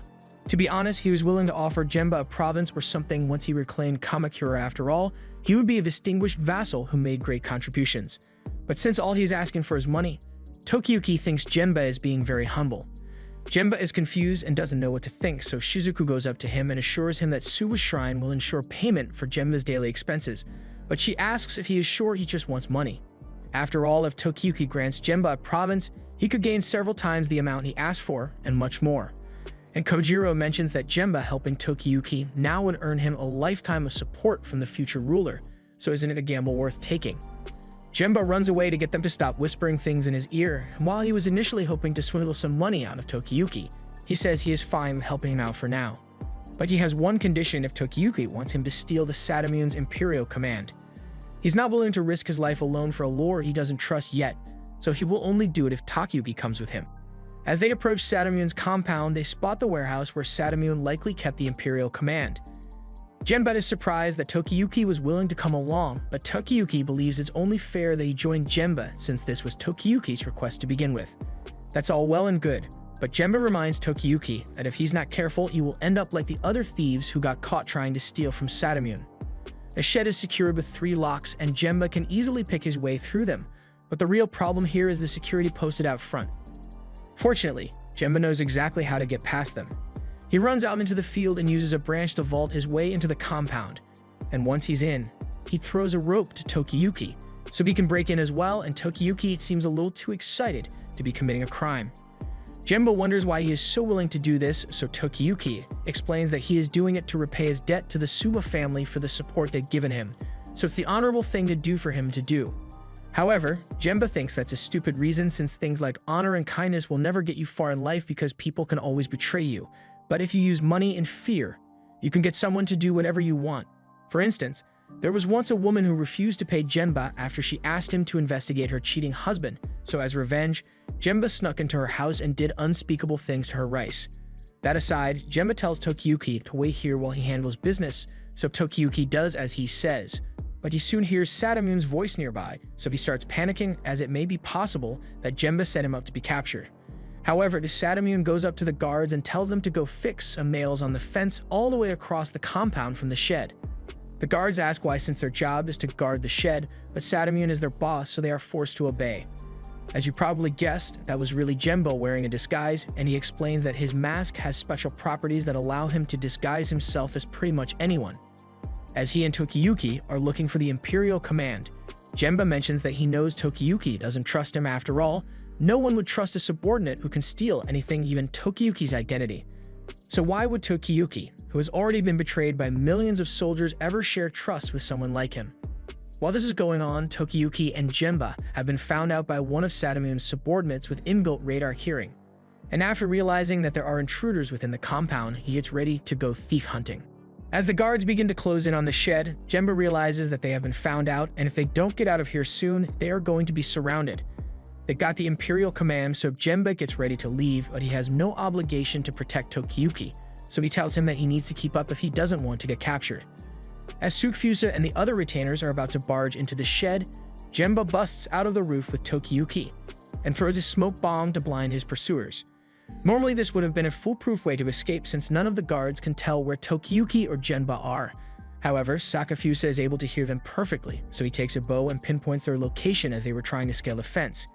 He fires an arrow straight at Tokiyuki, but since he isn't Satamune, he sucks at archery and misses his target. Thanks to Tsukfusa's blunder, Tokiyuki and Jemba manage to make it over the fence, and once they do, they give Kojiro and Ayako the signal to ride away as a detection. The guards see the horses ride off in the distance and they all begin to chase after them, but Sakafusa waits behind because he notices something no one else was able to realize. He heard the sound of two children climbing the fence, and then he heard the sound of horses running away, but there was never any sound of the two thieves on foot. This leads him to the conclusion that the thieves must be hiding somewhere close by while holding their breath. He doesn't know exactly where they are since they aren't making any sound, but the second they slip up, he will be able to pinpoint their location and cut them down. Genba is starting to feel the pressure now, and he is incredibly frustrated that Sufusa is here because all his stealth techniques rely on illusions and shadows, and those won't work on Sufusa. He is really regretting the time he wasted messing with Tokiyuki. But when it comes down to it, he has no real reason to care about Tokiyuki, so he's gonna ditch him.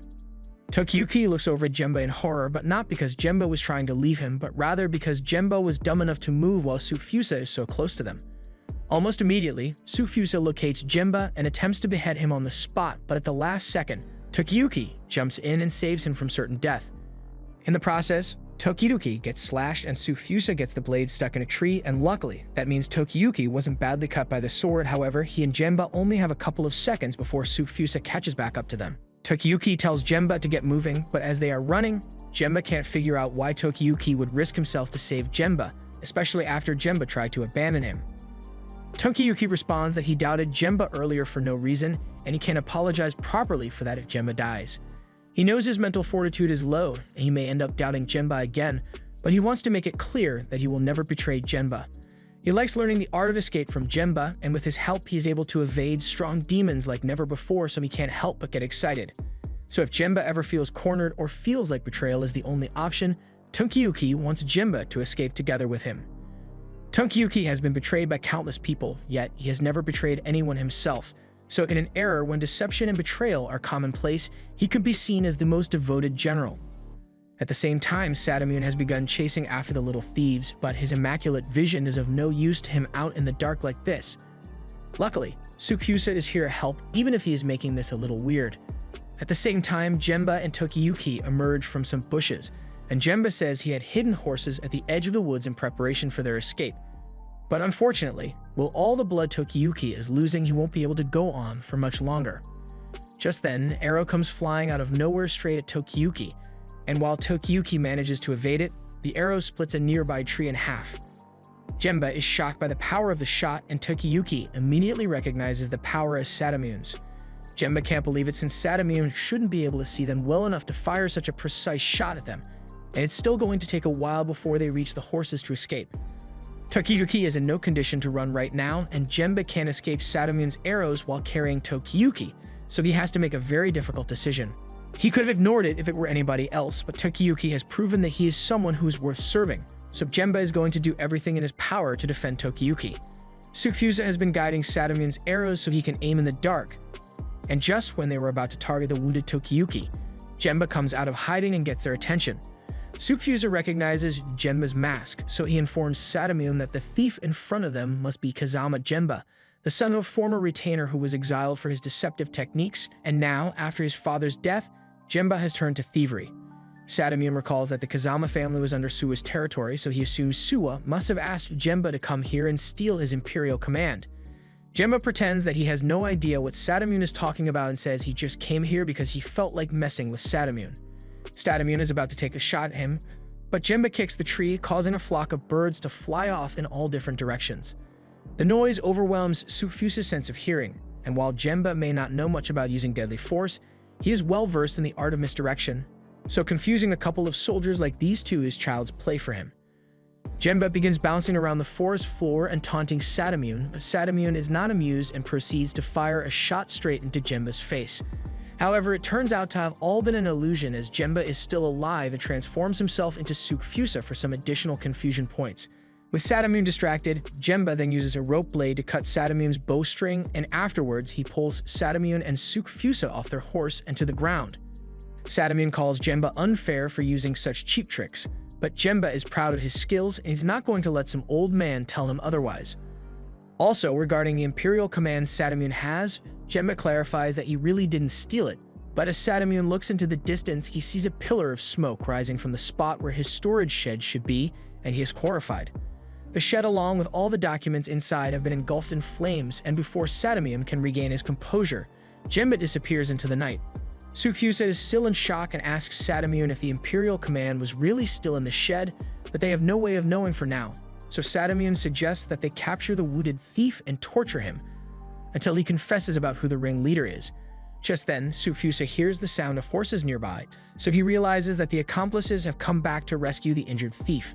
Satamune doesn't want to let them escape, so he gets his bow and attempts to fire an arrow at Genba, but his string is still cut, so there's nothing he can do as Tokiyuki and the others make their escape. Genba catches up with Kojiro and Ayako, but they complain about how badly hurt Tokiyuki is, but Tokiyuki says it's alright since it's all thanks to Genba that they managed to escape. Plus, the whole mission was really fun, so Tokiyuki hopes he and Genba can do something like this again sometime. Genba thinks back to his father's dying words, and he was told that he may one day find a lord whom he wishes to serve even if it doesn't earn him money. However, he should still take the money, no matter what, so Genba agrees to become Tokiyuki's retainer, but he will only do it in exchange for a province, so if Tokiyuki ends up not being able to pay him back for any reason, Genba is going to hunt down all his future children. Although Tokiyuki misunderstands the threat as Genba offers to play tag with Tokiyuki's future kids. Now that they have successfully destroyed the Imperial command, the people of Suwa's territory can now refuse to hand it over since Satamune's men have no way of proving that it's actually an order from the Emperor. Satamune is pissed that the Suwa residents are refusing to give up their land, but he believes their opposition will only be temporary because he can always just go get another Imperial command from the Emperor by next month. Except no, he actually can't. A messenger comes running up to him with bad news regarding the Imperial command issuing. The line of people seeking rewards for their involvement in the Kamakura raid is unreasonably long, and to make matters worse, many of the people in the line are straight up lying about their achievements, so the Emperor has to spend a lot of time figuring out who really did what. He's really annoyed by it, so he declared that no more land will be redistributed for at least a few years, so everything is going to stay exactly as it is now, including Suwa's territory. Satamune throws a fit over losing the chance to seize Suwa's land, but while he is crying out in anger, Suwa's people is cheering in celebration of their victory.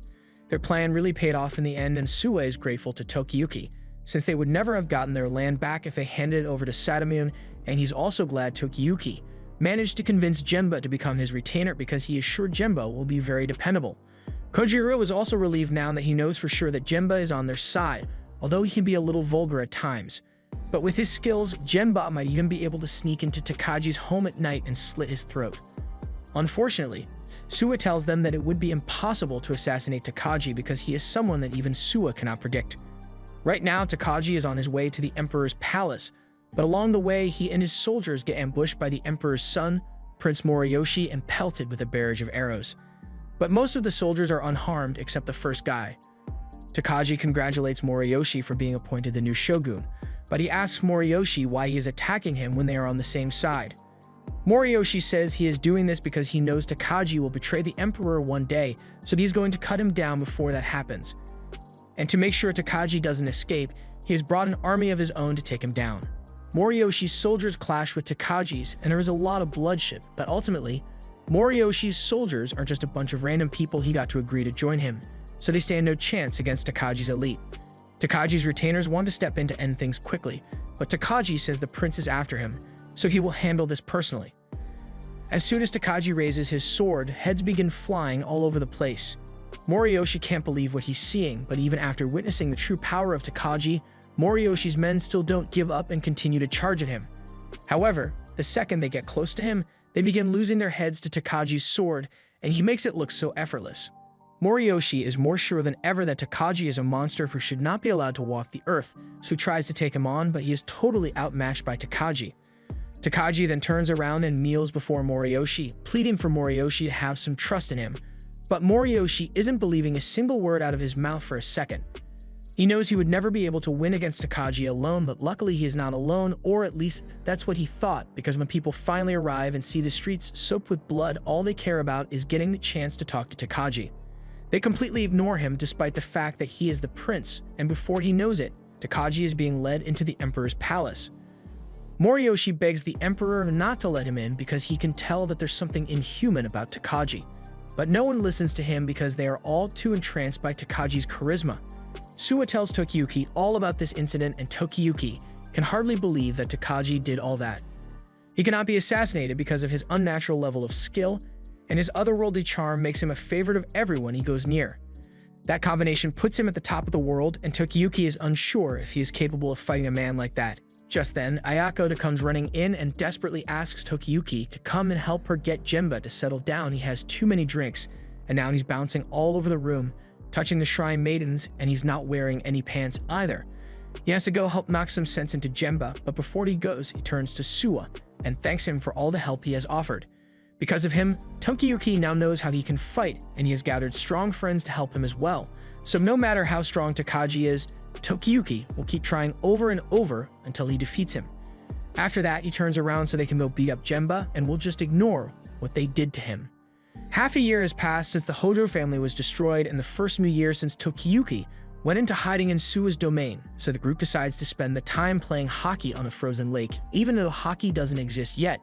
It's pretty peaceful right now, but Suwa is on edge because this is the phase where he can't see into the future. At the same time, Sadamune has just appointed a man named Shoken as his new retainer, and Shoken is an unconventional choice because he was once feared as a demon for his despicable actions. He claims to have changed his ways and now wants to be a law-abiding and loyal servant to Sadamune due to his growing power. There is no way he will ever do anything illegal again. But if Sadamune is asking him to steal Suwa's land, Shoken is more than happy to oblige, because there is nothing he loves more than stealing things from others. Shoken has left. Sufusa asks Sadamune if it was really alright to hire someone like Shoken. And while normally Sadamune would never choose a man like Shoken, he needs more strong men in his clan so that what happened with Jemba never happens again. Back in Suwa's domain, his retainers have realized that Sadamune's group are spying on them from the northern borders. And if that wasn't bad enough, the situation on the western border is getting worse as well. While they are having this strategy meeting, Suwa is being awfully quiet because he doesn't want anyone to know that he has temporarily lost his foresight powers. He really hopes nothing serious happens while his powers are gone, but just then Tokiyuki suggests that he and his retainers could go scout the situation at the border. Suwa doesn't like the sound of that, but his subordinates seem to be on board with the idea and praise Tokiyuki for being such a diligent leader. Suwa tries to convince him not to go since he doesn't know what might happen to Tokiyuki, but Tokiyuki says it will probably be fine because no one would think a bunch of children playing is suspicious. It's the perfect plan since Ayako and Kojiro have been on scouting missions before, and the presence of Tokiyuki will put the people at ease. They urge Suwa to agree and send Tokiyuki's group on the scouting mission. Suwa tries making up an excuse by saying Tokiyuki's bloodline would end if he got attacked by bandits along the way, but Kojiro says that he and Ayako are more than capable of handling a few bandits. Suwa then tries expressing concern that Tokiyuki might get lost in the forest, but Tokiyuki has already been here for 6 months, so he's sure he won't get lost. Suwa is running out of excuses to make. He even says he is worried Tokiyuki might remember something really embarrassing out there and decide to jump off a cliff, but the others think that's ridiculous. Tokiyuki can tell something is wrong with him since Suwa is usually really calm when Tokiyuki is sent on a life-threatening mission, but Suwa doesn't want to explain why he is so worried, so Kojiro and the others get impatient and decides to head out with Tokiyuki. Once they are outside, Tokiyuki asks how they are going to prepare for the scout mission, so Kojiro explains that they are going to need to pack lightly, meaning they'll only take about 2 days worth of travel equipment. Jemba says he would have liked to bring as much money as possible, but Shizuku thinks it would be better if they avoided using rice and money excessively. But just as she says this, they see a huge cart full of rice and money set in their path. And beneath this cart, Suwa is staring intently at Tokiyuki with worry in his eyes. They'd gotten fed up with Suwa's meddling by this point and try to just ignore him. But as they go to get some warm clothes for the mission, they see Suwa with the whole winter collection lined up. He's still staring at Tokiyuki with the eyes of a crackhead. Tokiyuki is starting to get freaked out by Suwa's sudden obsessive urge to protect him, so the group ignores him once more and heads for the borders on horseback. As they leave, he asks if anyone knows what's wrong with Suwa, so Shizuku explains that her father sometimes starts acting like this.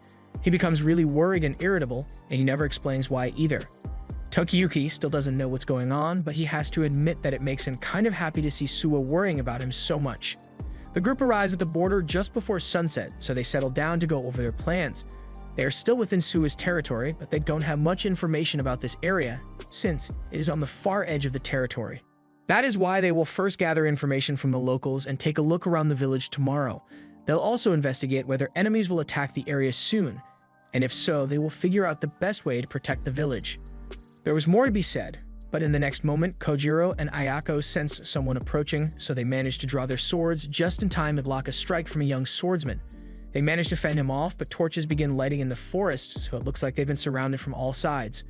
Kojiro and Ayako analyze the situation, and it's not looking good for them. They are up against a dual-wielding swordsman in his late teens, and they've been seemingly surrounded, but they don't know why the people surrounding them haven't attacked yet. In any case, protecting Tokiyuki takes priority, so they engage in battle with the dual wielder. However, they struggle to keep up with his speed. Tokiyuki is incredibly impressed by the swordsmanship of the dual wielder, but Jimba is more scared than impressed since he isn't a fighter, so he tells Tokiyuki that they should escape while the other two hold off the attacker. However, Tokiyuki thinks he can trust Ayako and Kojiro to protect him since they have gotten a lot stronger than they were when he first met them. Right now, the speed they are fighting at is leagues above anything they've ever shown Tokiyuki during their training sessions, and that leads Tokiyuki to make a horrifying revelation. Back when he was training with Kojiro, he knocked the sword out of Kojiro's hand, and Kojiro was praising him for finally winning a match against him, but he must have been faking it to make Tokiyuki feel better. The same thing happened with Ayako too, so Tokiyuki is dying of embarrassment at the realization that they were going easy on him the whole time. Kojiro and Ayako remember something Suwa once told them. Tokiyuki may be gifted at evasion, but his skills are not always reliable. There are still attacks that he is unable to attack, such as those from seasoned veterans with unusual gifts of their own. So in the event that Tokiyuki can't outrun his foe, the two of them need to become strong swords to defend him at all costs. They are still struggling to fight the dual wielder, but all of a sudden, the guy looks over and spots Shizuku, and as soon as he recognizes her, every ounce of hostility in his body vanishes. Shizuku doesn't recognize him at first, but after thinking about it, she recalls giving Fubuki food in eastern Shinano. Fubuki sets down his swords and apologizes for attacking the group all of a sudden. He had sensed two extremely powerful people out here, so he rushed over, thinking the village might be under attack. He formally introduces himself and tells them that he is a wandering traveler in search of a lord to serve. The others are surprised to hear that Fubuki doesn't live in this village, so he explains the circumstances that led to this situation. He'd arrived here 3 days ago and was going to stop by the village to ask for some food, but that was when he saw some men from Sadamune's territory raiding the village. He immediately jumped in to save the village and wiped out the platoon fairly quickly, but 3 more platoons soon arrived to finish off the village, so Fubuki had to take care of those as well. This caused quite a problem for him since he was quickly running out of resources, and he didn't even have a horse to go call for help. Tokiyuki is impressed that Fubuki was able to take down 3 whole platoons by himself, but Kojiro finds it pathetic that the villagers would leave all the fighting to a young outsider. Fubuki understands why Kojiro would think that, but the villagers don't really have much of a choice. By the time Fubuki arrived, most of the adults had already been killed, so the only villagers left are the village children.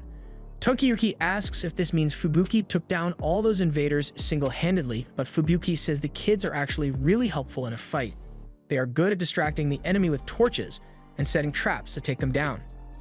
Even young children can learn to fight if they have a good teacher, and Fubuki has been accumulating a large amount of knowledge on his travels. He is looking for a strong lord to put his skills to good use, but he is also happy to help develop the talents of others as well. Ideally, he would want to find a lord who still has a lot to learn, but what are the odds of someone like that being nearby? Fubuki leads them into town. Tokiyuki is horrified by the sight of all the dead bodies of the adults, but there's nothing he can do to help the dead, so he focuses on saving the children that are still alive. Inside, they hold a strategic meeting where Fubuki tells Tokiyuki's group that this village is the most important stronghold in Suwa's territory. It's just that no one has realized it yet. The village has a small population, so it is easy to overwhelm right now. But if it had 100 guards, it would quickly turn into an invincible fort.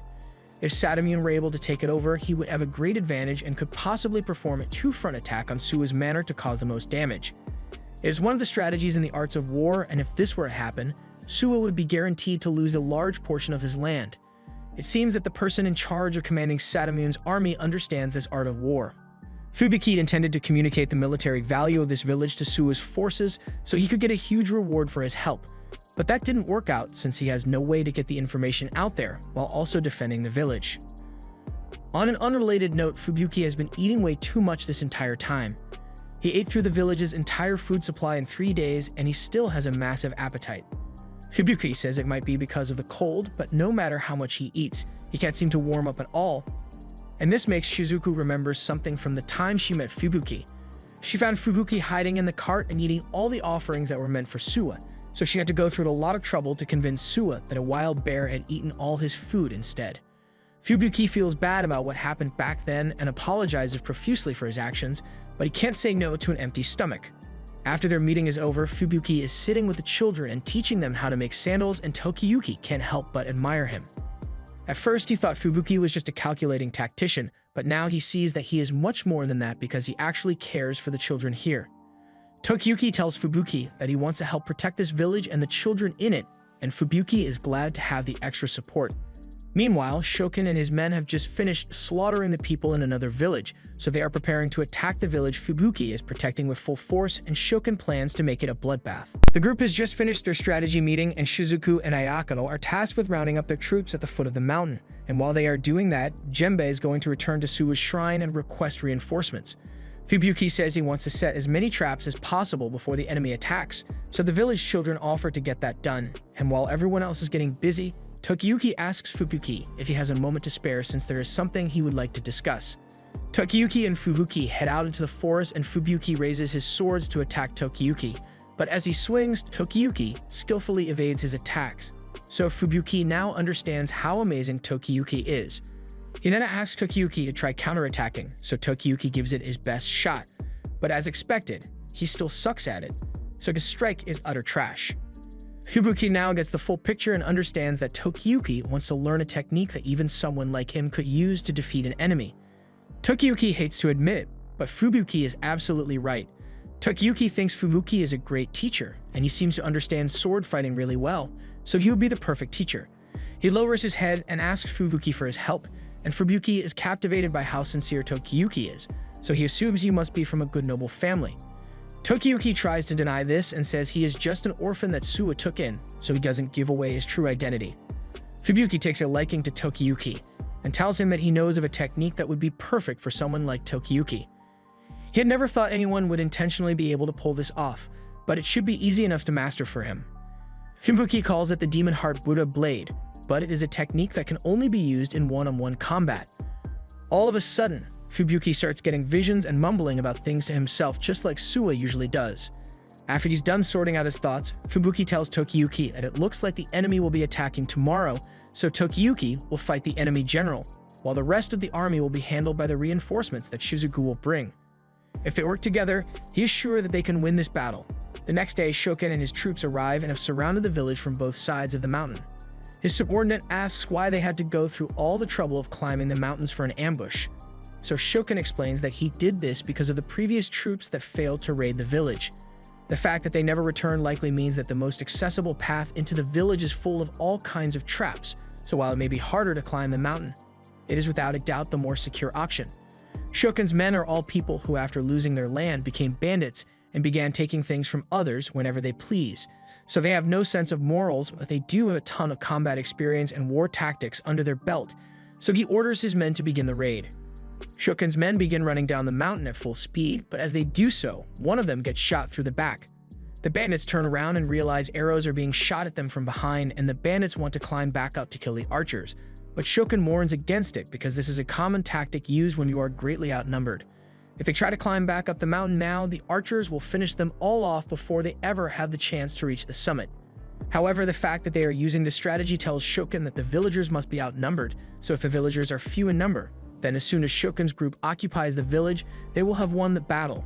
Fubuki watches as Shokin's group approaches, but as they try to cross the flatlands, the bandits slip and fall on the icy terrain. From a distance, there's no way to tell if the floor is covered in ice, and it wouldn't be expected because of how hard it would be to pull off. But Fubuki just needed to divert the river around the other sides of the village, and that left a pool of water small enough that it froze over in one night. Shokin's men aren't able to stand on the ice, so they become easy targets for the archers inside the village. At the same time, the archers that were stationed stop the mountains have started descending, so Shokin's men are really starting to panic. But Shokin just casually kicks over some of his men's dead bodies and tells the rest of the men that are alive that they should run across the dead bodies so they don't slip. Fubuki is happy with how the raid defense has been going so far, and while the reinforcements Shizuku got are few in number, the soldiers are very reliable in stopping the enemy's attacks. It won't be a stretch to think they might be able to take out Shokin's army like this, but that would only be true if the bandits were all regular people. But the core members of Shokin's team are not ordinary people. They easily break through the blockade by themselves, and Shokin says they should give up on trying to rescue their comrades, because going back now would allow the archers to annihilate them. For now, the best thing they can do is draw the attention of the army and keep moving forward to take out the archers. Two soldiers charge at Shokin and the others, but one of Shokin's effortlessly cuts them to pieces. The archers want to begin targeting Shokin and his men, but Fubuki says they need to focus on keeping the rest of the soldiers at bay. They'll have to leave Shokin and his elite men to Kojiro and Ayako. The two of them charge forward, and they are immediately able to take out one of Shokin's elite men. But they then decide to go after Shokin directly, and Fubuki knows that's a terrible idea. Ayako raises her sword to strike Shokin, and she connects, but her strike does no damage because Shokin is wearing full body armor. Ayako is now staring up as Shokin's sword heads straight for her face, but just before she can get her face caved in, Kojiro comes in to save her and then tries to strike at Shokin's throat, but Shokin blocks with one of his arm plates. It looks like this is the first time either Kojiro or Ayako have fought against a fully armored swordsman. It's way different from what they are used to, because basically all the vital points they would usually aim for have been covered. The only viable weak points would be the gaps in the armor. Actually landing a hit like that is far easier said than done. Shokin has grown bored of this fight and tells the two of them that there's no need for all this violence. He assures them that he doesn't like killing children, so they have nothing to worry about. Although he still plans to remove their teeth, cut out their tongue, and sell them off as slaves. But at least he won't kill them. Kojiro and Ayako hear Shokin's deranged statements and decide to run away, and Shokin chases after them because he really wants that child's slave money. Fubuki had told them that they should run away once they've gotten a sense of Shokin's strength, and if they think they can outsmart him, then they should try to lure him into the house they set up. Once they are in position, Kojiro turns around and fires an arrow at Shokin. And while Shokin manages to block it, the arrow distracts him for just enough time so that Ayako and Kojiro could force him into the house and lock him in. And inside this house sits Tokiyuki, like the final boss, ready to make Shokin regret not quick saving. Kojiro and Ayako are about to leave, so they tell Tokiyuki that he had better not die while they are gone. Ayako is worried and asks if they should really be leaving Tokiyuki alone with someone like Shokin when they could have jumped him in a 3 versus 1, but Kojiro doesn't think that would have done. And besides, Tokiyuki's special move would only ever work if he's fighting Shokin alone. This was the plan Fubuki decided, and he hasn't failed them yet, as this whole war is going exactly as he said it would. Enough time has passed by now, so Fubuki decides to personally join the fight and take out the remaining 2 elite bandits of Shokin. Meanwhile, Shokin is a bit on edge regarding the room he has been trapped in, but then again, he is only trapped in here with a small child, so he breaks into laughter, impressed that a bunch of children were smart enough to think of all those strategies and traps. He begins thinking of how he can sell Tokiyuki off for more money if he has some good skills, but Tokiyuki interrupts him and asks if Shokin was the one who instructed his men to kill all the adults in the village. Shokin doesn't deny it, but Tokiyuki can't understand why, since even the worst slave-trading scumbags at least let the women live as well. Shokin simply answers, saying he did it because he enjoys the thought of the children having to suffer. Tokiyuki has heard enough of Shokin's cruel and sadistic nature, and he is now certain that there is no chance of redemption for him. He raises his sword and declares that he will have a duel with Shokin, and the winner will take the life of the loser. Shokin can at least respect the bravery of Tokiyuki, and agrees to respect him as a warrior for now, but he is really going to enjoy selling Tokiyuki off to the highest bidder after he wins. Meanwhile, the other 2 bandits are going up against Fubuki, and he is struggling to hold off their attacks as Kojiro and Ayako catch up to him. They both try to sneak attack the bug guy, but he dodges and questions them about what happened to Shokin. Kojiro says Shokin is currently fighting for his life, and he will make sure that no one can go help him either. But this enrages Shiro, so he swings his weapon, knocking Ayako and Kojiro down, and he has no qualms about killing children.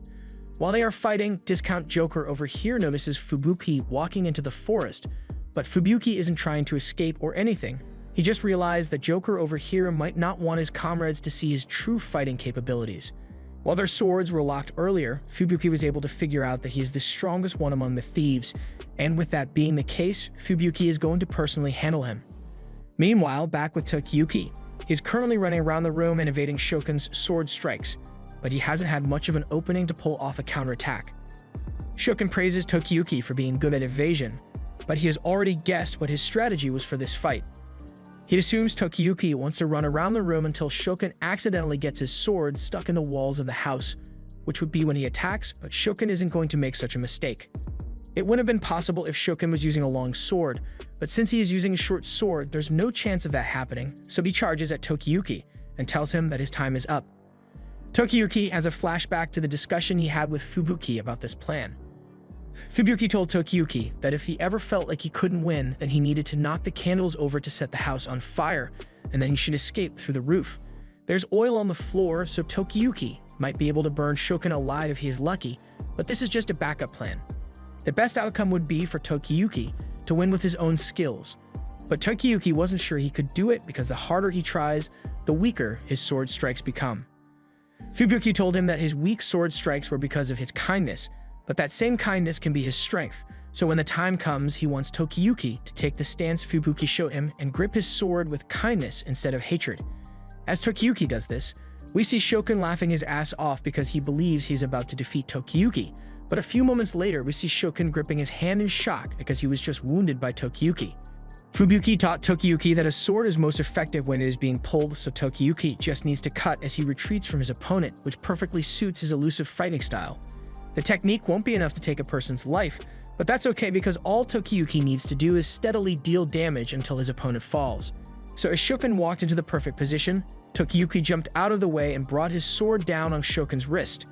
Shokin is impressed that Tokiyuki was able to target one of the few spots where he has no armor, but even if he is wounded, it will take a long time for him to lose consciousness from blood loss, so he can still easily kill Tokiyuki before that happens. He believes we'll slowly corner Tokiyuki in this tiny room and cut him to pieces, and it looks like Tokiyuki is starting to panic. But all the hyperventilating is because Tokiyuki is getting really excited, and it's kind of freaking Shokin out. While that's going on in there, Ayako and Kojiro are still struggling against Shiro outside. Neither of them can get close to him or find a single opening. Shiro stabs a hole through Ayako's jacket and swings her around with his weapon before slamming Kojiro into a nearby house. As Ayako is trying to get up, Shiro tells her that it's a shame that she and Kojiro will have to die at his hands, because if they had trained for 10 more years, then they might have been able to become masters and learn the joys of overpowering the weak and taking what you want. That's something he is sure their lord, Suwa, wouldn't teach them. But Kojiro climbs out of the rubble and corrects them, saying that they don't serve Suwa anymore. Even so, Shiro is sure that their new lord must also be just as clueless because he left them here to fight and risk their lives for a worthless village. Kojiro admits that Tokiyuki might be naive and have a tendency to run away, but compared to a man who has lived by oppressing the weak, Tokiyuki has much more integrity as a warrior. As this is said, Shizuku starts shooting poison darts at Shiro's face, and while he's distracted, Ayako attempts to strike at him from behind, but he notices her in time and parries her attack. He tells her that there's no way a child like her could ever break through his defenses, but Ayako wasn't trying to break through his defenses to begin with. She discards her sword and grabs Shiro's weapons to keep him locked down, while Kojiro comes running up to take advantage of the opening. Kojiro channels his inner Beyblade and slashes through Shiro's upper torso, causing him to collapse to the floor and question how he could have lost to a pair of kids. Kojiro informs Shiro that the lord he serves is a Tokiyuki Hojo. But before Shiro can do anything more, Ayako takes his own weapon and decapitates him with it. Speaking of Tokiyuki, he currently has Shokin stressing hard because he can't seem to scratch Tokiyuki, no matter how much he swings his sword. And to make matters worse, he has been bleeding this whole time, so he is on the verge of losing consciousness from blood loss. He desperately tries to strike Tokiyuki again, but not only does Tokiyuki evade the slash, but he also evades the harmless blood droplets that come from Shokin's wrist. And he's not even taking this seriously, he's just having fun. While Tokiyuki watches Shokin bleed out, Fubuki is fighting against Discount Joker and he's being pushed back by his quick and repeated slashes. It's hard to come by someone as skilled as Joker, so Fubuki knows Joker must have had an instructor and asks who the instructor was. Joker says he has no reason to reveal that information because he learned a long time ago that it is always better to hide your strength within an organization unless you want to be taken advantage of. Which is why the only time he will use his strength is when he needs to silence someone, or the day he inevitably betrays Shokin to take over his group. So since Fubuki now knows of his strength, Joker's going to have to kill him with his hidden technique, or at least he can try to because Fubuki has seen right through Joker's attack. By hiding his movements, it would become impossible to know what attack is coming next in order to attack, but Joker's mastery of the technique is half-hearted at best, so Fubuki is easily able to stop it and delivers a groin kick that has Joker gasping for air. Joker tries to strike Fubuki again, but Fubuki catches his sword and he was hoping he would get to see something interesting from Joker, but now that he knows this is all Joker amounts to, he is disappointed and kicks Joker away. Whenever Fubuki finds a hidden treasure that's interesting, he feels rejuvenated and he finds himself being most intrigued by Tokiyuki, so he would love to find out what mysteries Tokiyuki keeping hidden. By now, he had almost forgotten about Joker entirely, so if his Joker tries to attack him from behind, Fubuki decides to finish him off for good and slits his throat. Now that Joker is dead, Fubuki wonders how Tokiyuki's fight with Shokin is going, and it may be all the blood loss, but Shokin is starting to see several Tokiyukis at once. He's starting to realize that he is going to die here because there's no hope of him killing Tokiyuki before he runs out of blood, and he's already starting to lose consciousness. On the verge of death, he has a flashback to his youth when he confronted his father about the territory he was supposed to receive. His father told him in no uncertain terms that the land he was supposed to receive was given to his older brother instead, so he should just get over it. Understandably, Shokin was devastated because he had spent his whole life training in martial arts and studying the art of war so that he could one day defend his territory, but now he was being denied what was rightfully his. If he wanted to have a place of his own, then he had no choice but to take it back by force, leading to countless casualties and leading him down a dark path. At one point, he started to derive pleasure from stealing from others, and he would sell children into slavery just so he could get some satisfaction from making their lives worse than his. All of his crimes led him to be hunted down no matter where he went, so he desperately yearned for the light that would grant him freedom from his hellish life. Just then, he begins seeing that light, and it's the benevolent smile of Tokiyuki. Someone who can smile so genuinely while trapped in a death battle can't possibly be human, so he assumes Tokiyuki must be a god and begins praying to him before eventually collapsing from all the blood loss and meeting his end. The others soon come to check on Tokiyuki, and they are both glad to see that he is alright and impressed that he actually managed to defeat Shokin when none of them stood a chance against him. Tokiyuki says it's all thanks to the technique that Fubuki taught him, and the others agree that they never realized that simply cutting into your opponent's forearm and running away until they bleed out could be so effective, so they are truly impressed by Tokiyuki's cowardly swordsmanship, but Tokiyuki doesn't want to call it that.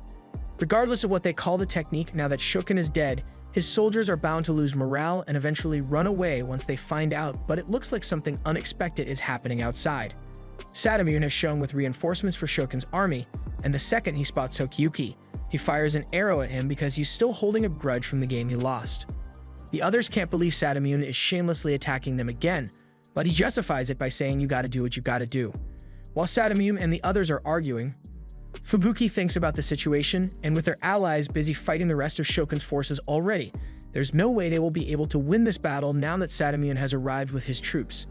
He begins contemplating the option of retreating toward the south in order to avoid a total massacre, but to his horror, he looks back and sees a ton of troops approaching from the south as well. However, Shizuku tells Fubuki to calm down as she takes a look because she recognizes that army as Sui's main force. As soon as Sadamune spots Suwa and his army racing towards the village, he turns on the spot and begins running away because he knows he's not prepared to face Suwa's main army.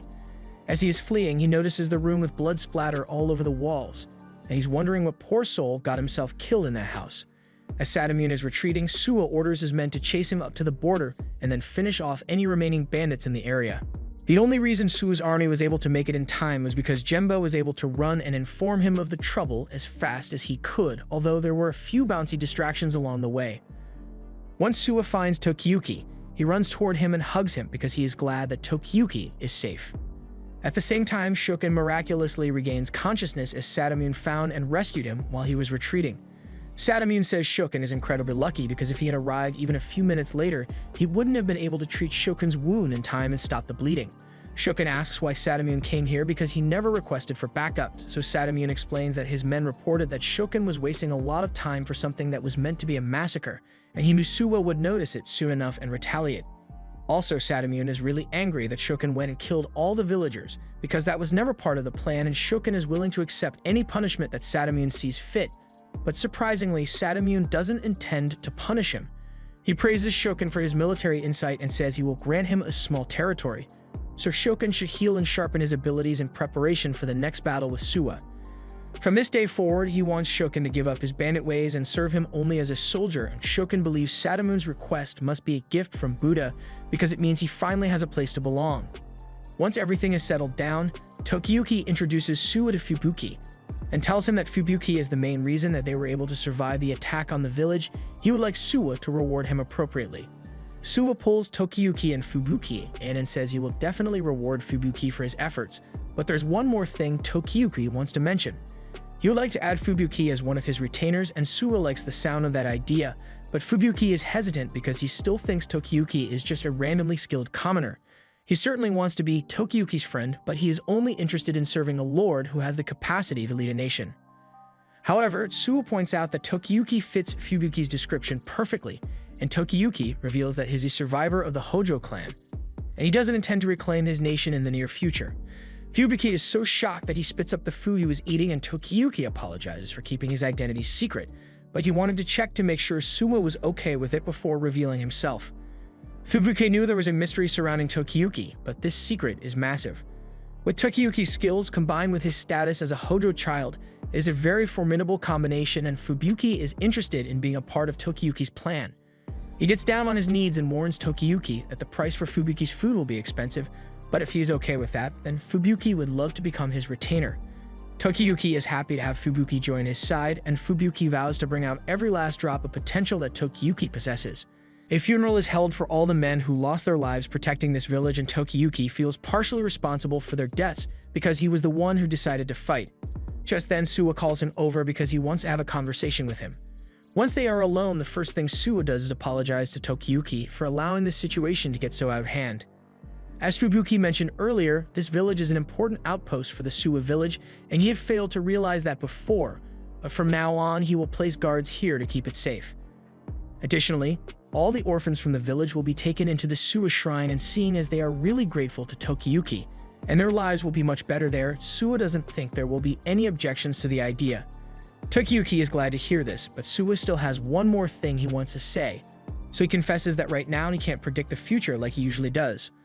All his vision is blurry and unclear, which is why he knew nothing about Shokun's attack before it happened.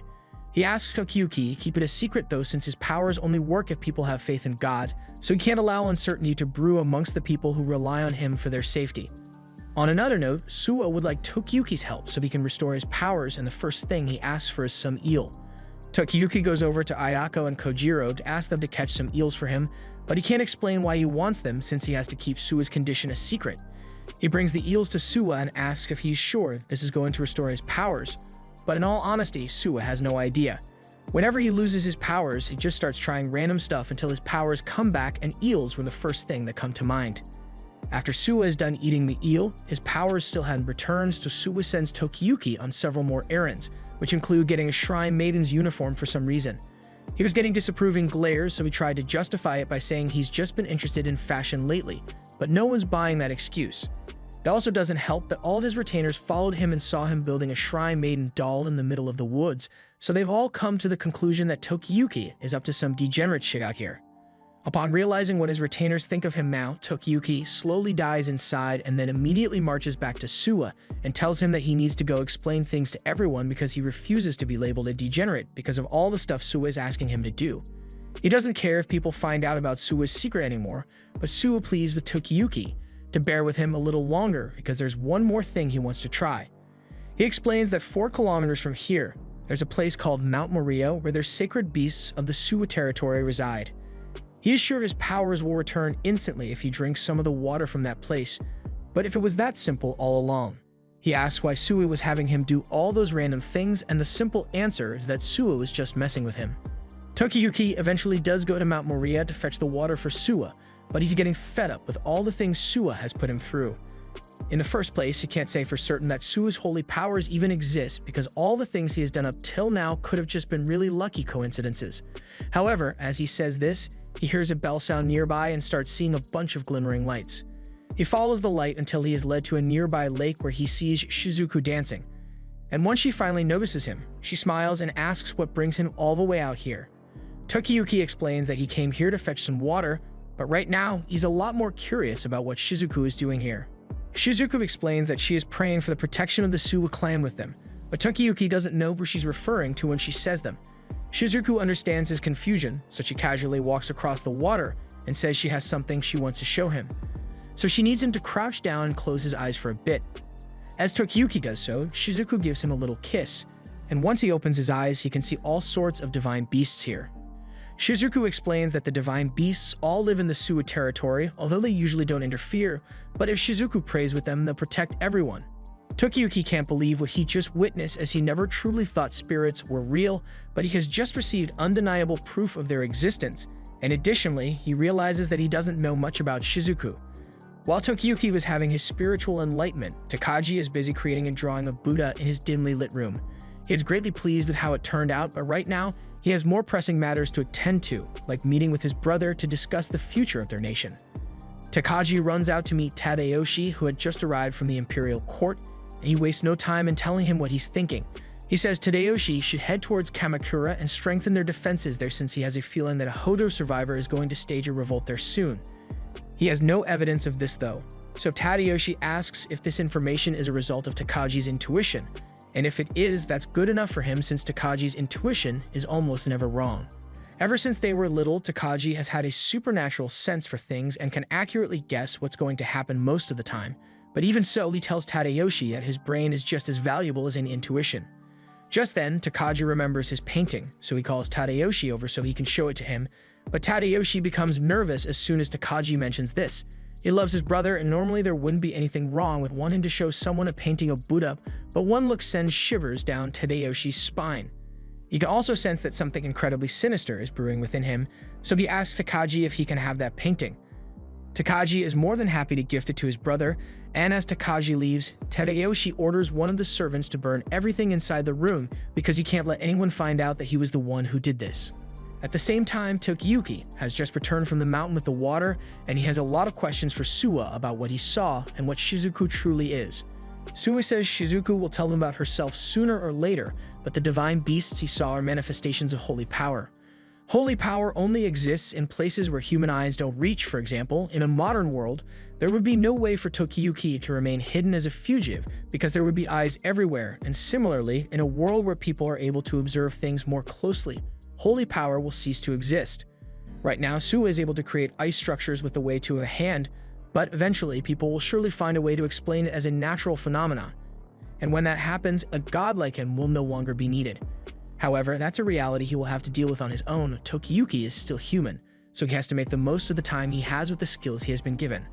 That's all well and good, but Tokiyuki still needs Suwa to fix the mess he caused earlier, but rather than explain things to everyone, Suwa just lets them watch while he does some questionable things with the items Tokiyuki gathered. We jump forward to the month of April, when the crops are about to be harvested, and it looks to be a bountiful yield. The good performance is all thanks to the double cropping method that was adopted not long ago, and by law, the second crop isn't taxed by the government, so the people should have plenty to eat. However, back in Shinano, the people are being taxed to high heaven just because. The provincial officially is taking great pleasure in seizing all their crops the farmers work hard on, and even though the man argues that the second crop isn't supposed to be taxed, there's nothing he can do to oppose the provincial official. Sadamune is there as well, and even he thinks this is going a bit too far, so he tells the provincial official that there actually is a law that says the second crop shouldn't be taxed. However, the provincial official tells Sadamune that the law was made by Kamakura's former shogunate, so until the emperor personally endorses that law, he's going to keep doing whatever he wants. And on another topic, he doesn't like the way Sadamune's eyebrows look, so he tells him to change it to the proper eyebrow structure like his own. He then holds Sadamune's chin and forces him to laugh with him. While they are laughing, the poor man pleads with the provincial officer not to take away all their food, but the officer still doesn't care, so he orders Sadamune to kill a couple of the village people as an example so no one will bother him anymore. Sadamune doesn't exactly agree with it, but the officer is his boss, so he cuts the man down right where he stands, and the officer is greatly pleased. A while later, Suwa calls a meeting with Tokiyuki and informs him that a man named Hoshina, who is a part of the Suwa sect, has recently raised an army in order to fight against the oppressive provincial officer. However, given the difference in numbers, a battle in this case would no doubt lead to a massacre. Suwa cannot send reinforcement to go help him since sending troops so deep into enemy territory would most certainly cause a war, so he asks Tokiyuki and his team to go there instead and convince Hoshina not to go through with the fight, as well as help them escape. Kojiro finds it surprising that Suwa is willing to send Tokiyuki out on such a dangerous mission when he was panicking so much last time, so Tokiyuki tries to explain that it was because Suwa lost his future vision at the time, but Suwa already let himself get spanked by a doll to keep that secret, so he's not letting anyone find out about it. He tells Kojiro that he can foresee a future where Tokiyuki returns safely, but what he can't see is how many of Hoshina's men will die. He would like to save as many of them as possible since they are all valuable members of the Suwa sect, and Hoshina himself is a capable man with a great sense of duty, so it would be a waste for him to die in such a small battle. And besides, this is a good opportunity for Tokiyuki to improve his skills, because so far he has only been running away alone. but for him to truly become an elusive general, he has to be able to run away with others. Tokiyuki, Fubuki, Kojiro, and Gemba all head out on their journey, and the girls aren't with them because Suwa foresaw that something would go wrong if they came. They are only 2 days away from arriving, so Tokiyuki wants to discuss everyone's roles one last time. Fubuki is in charge of strategy, while Gemba will make himself useful when it comes time to help the people escape the land. And Kojiro is free to do whatever he sees fit because he is going to be acting as a general, so he doesn't need to spend all his time protecting Tokiyuki. By the time they arrive at the Kawanak territory, they can tell that Hoshina has already made preparations for war. He likely plans to use the river as protection and defend his territory until the end, but with such a small number of troops, he will inevitably be overwhelmed and the territory will be taken over. They head down to the camp so they can talk to Hoshina and get him to call off the battle. And as they arrive at the front gate, the guard there seems really friendly, so they think this might not be as bad as they had initially thought. However, once they actually meet Hoshina and his men, they look completely different. Hoshina asks if they come with reinforcements to help with the battle, but Tokiyuki tells him that there are no reinforcements, so with great conviction, Hoshina says he is just going to have to die then. Even if they know they can't win, Hoshina and his men want to sacrifice their lives protecting this place so they can die with honor, and Tokiyuki has no idea how he is supposed to convince them to change their minds. Kojiro tries to push him to try anyway, but there's no way anything he says will work since the men have already started planning out the coolest ways to die in battle. Fubuki believes the provincial officer must have severely hurt the pride of these men for them to be so ready to die, although the smiling guy just seems like he's having a good time. Just then, a man approaches Tokiyuki and the group to ask if they are really messengers from Suwa, so Tokiyuki shows him the letter that Suwa gave him to prove it. Shinomiya is satisfied with the proof and is convinced that Suwa indeed wants them to withdraw from any battles, and Tokiyuki is glad that someone finally understands him. Shinomiya believes the best course of action would be for Hoshina and his men to give up on going south and head up north, where he could form a stronger line of defense with Shinomiya's group, but looking at him now, there's no way he would ever agree to that. Shinomiya understands that Hoshina wants to protect this land, but ever since he was a kid, he had a tendency to go berserk whenever he got worked up, so things ended up like this. He's a great dude and can get things done when he's calm, so if Tokiyuki can think of a way to stop him from running out to his death, Shinomiya is willing to provide his full support.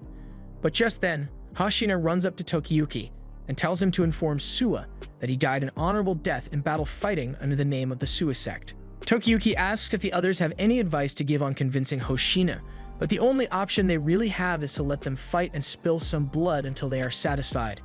But with the difference in the numbers of the soldiers, a single day's delay might lead to Hoshina's men getting wiped out. Regardless, they can only hold out and hope Hoshina is tired enough by morning that he agrees to give up and run away, so they need to make preparations in advance. Meanwhile, on the other side of the river, the provincial officer is elated at the chance to massacre a bunch of people because he rarely gets to do this as an officer, and Ichikawa is here with him as a guard, solely because Sadamian didn't want to have to deal with the provincial officer's zesty antics anymore. The provincial officer orders his general, Yanmaru, to begin the attack, and at his command, the army begins firing arrows at Hoshina's men. The arrow rain has them pinned down, and the officer intends to whittle down Hoshina's forces, but soon after they begin the barrage, the river gets covered in a thick layer of smoke, so they can't aim at Hoshina's men anymore. The provincial soldiers look over to their right and see Gemba making a fire and causing all this smoke. So they try to stop him, but when they get there, he has already climbed into a tree and set it on fire.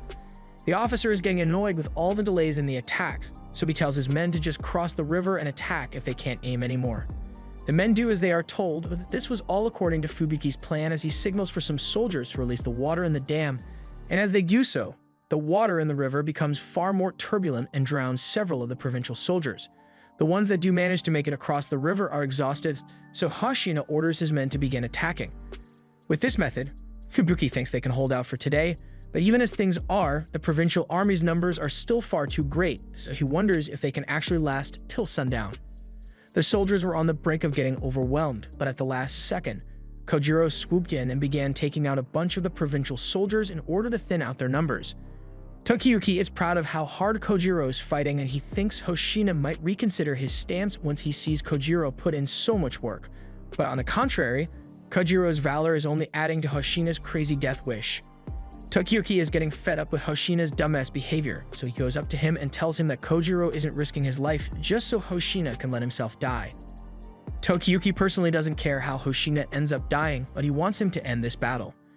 Later that night, the enemy retreats, so Kojiro is finally able to take a break and relax. It's a miracle that they managed to last this long without getting close, but Kojiro credits that to the skills of Hoshina's men. They may be looking to die, but when it comes to swordsmanship, they are standing on business. If they survive, they would make amazing additions to Tokiyuki's army, but all of a sudden there's a huge commotion because Hoshina has just drawn his sword against Tokiyuki. Hoshina is pissed that Tokiyuki said he doesn't care how he dies because he believes it is the highest honor for a samurai to die in battle. He says he wouldn't expect a child to understand, but he is sure that a samurai who chooses a perfect death will be remembered for generations to come. Hoshina is clearly drunk and Tokiyuki is fed up with listening to his yapping, so he grabs a bottle of alcohol and splashes it on Hoshina. Hoshina is so angered that he attacks Tokiyuki, but with Tokiyuki's evasion skills, Hoshina's got no chance of actually hitting him. While Hoshina continues to strike at him, Tokiyuki lectures him about how selfish it is to throw your life away in the name of an honorable death. In a couple of years, no one is going to care about how honorably you died, and all that will be left behind are a bunch of powerless children at the mercy of the enemy, since all the samurai got themselves killed. And worst of all, they are all really annoying. Being called annoying is what finally gets the soldiers to calm down, but Tokiyuki isn't looking so good anymore. He apparently got drunk off the alcohol fumes, so he walks over to Hoshina and decides to punish him by butt-smacking his face repeatedly.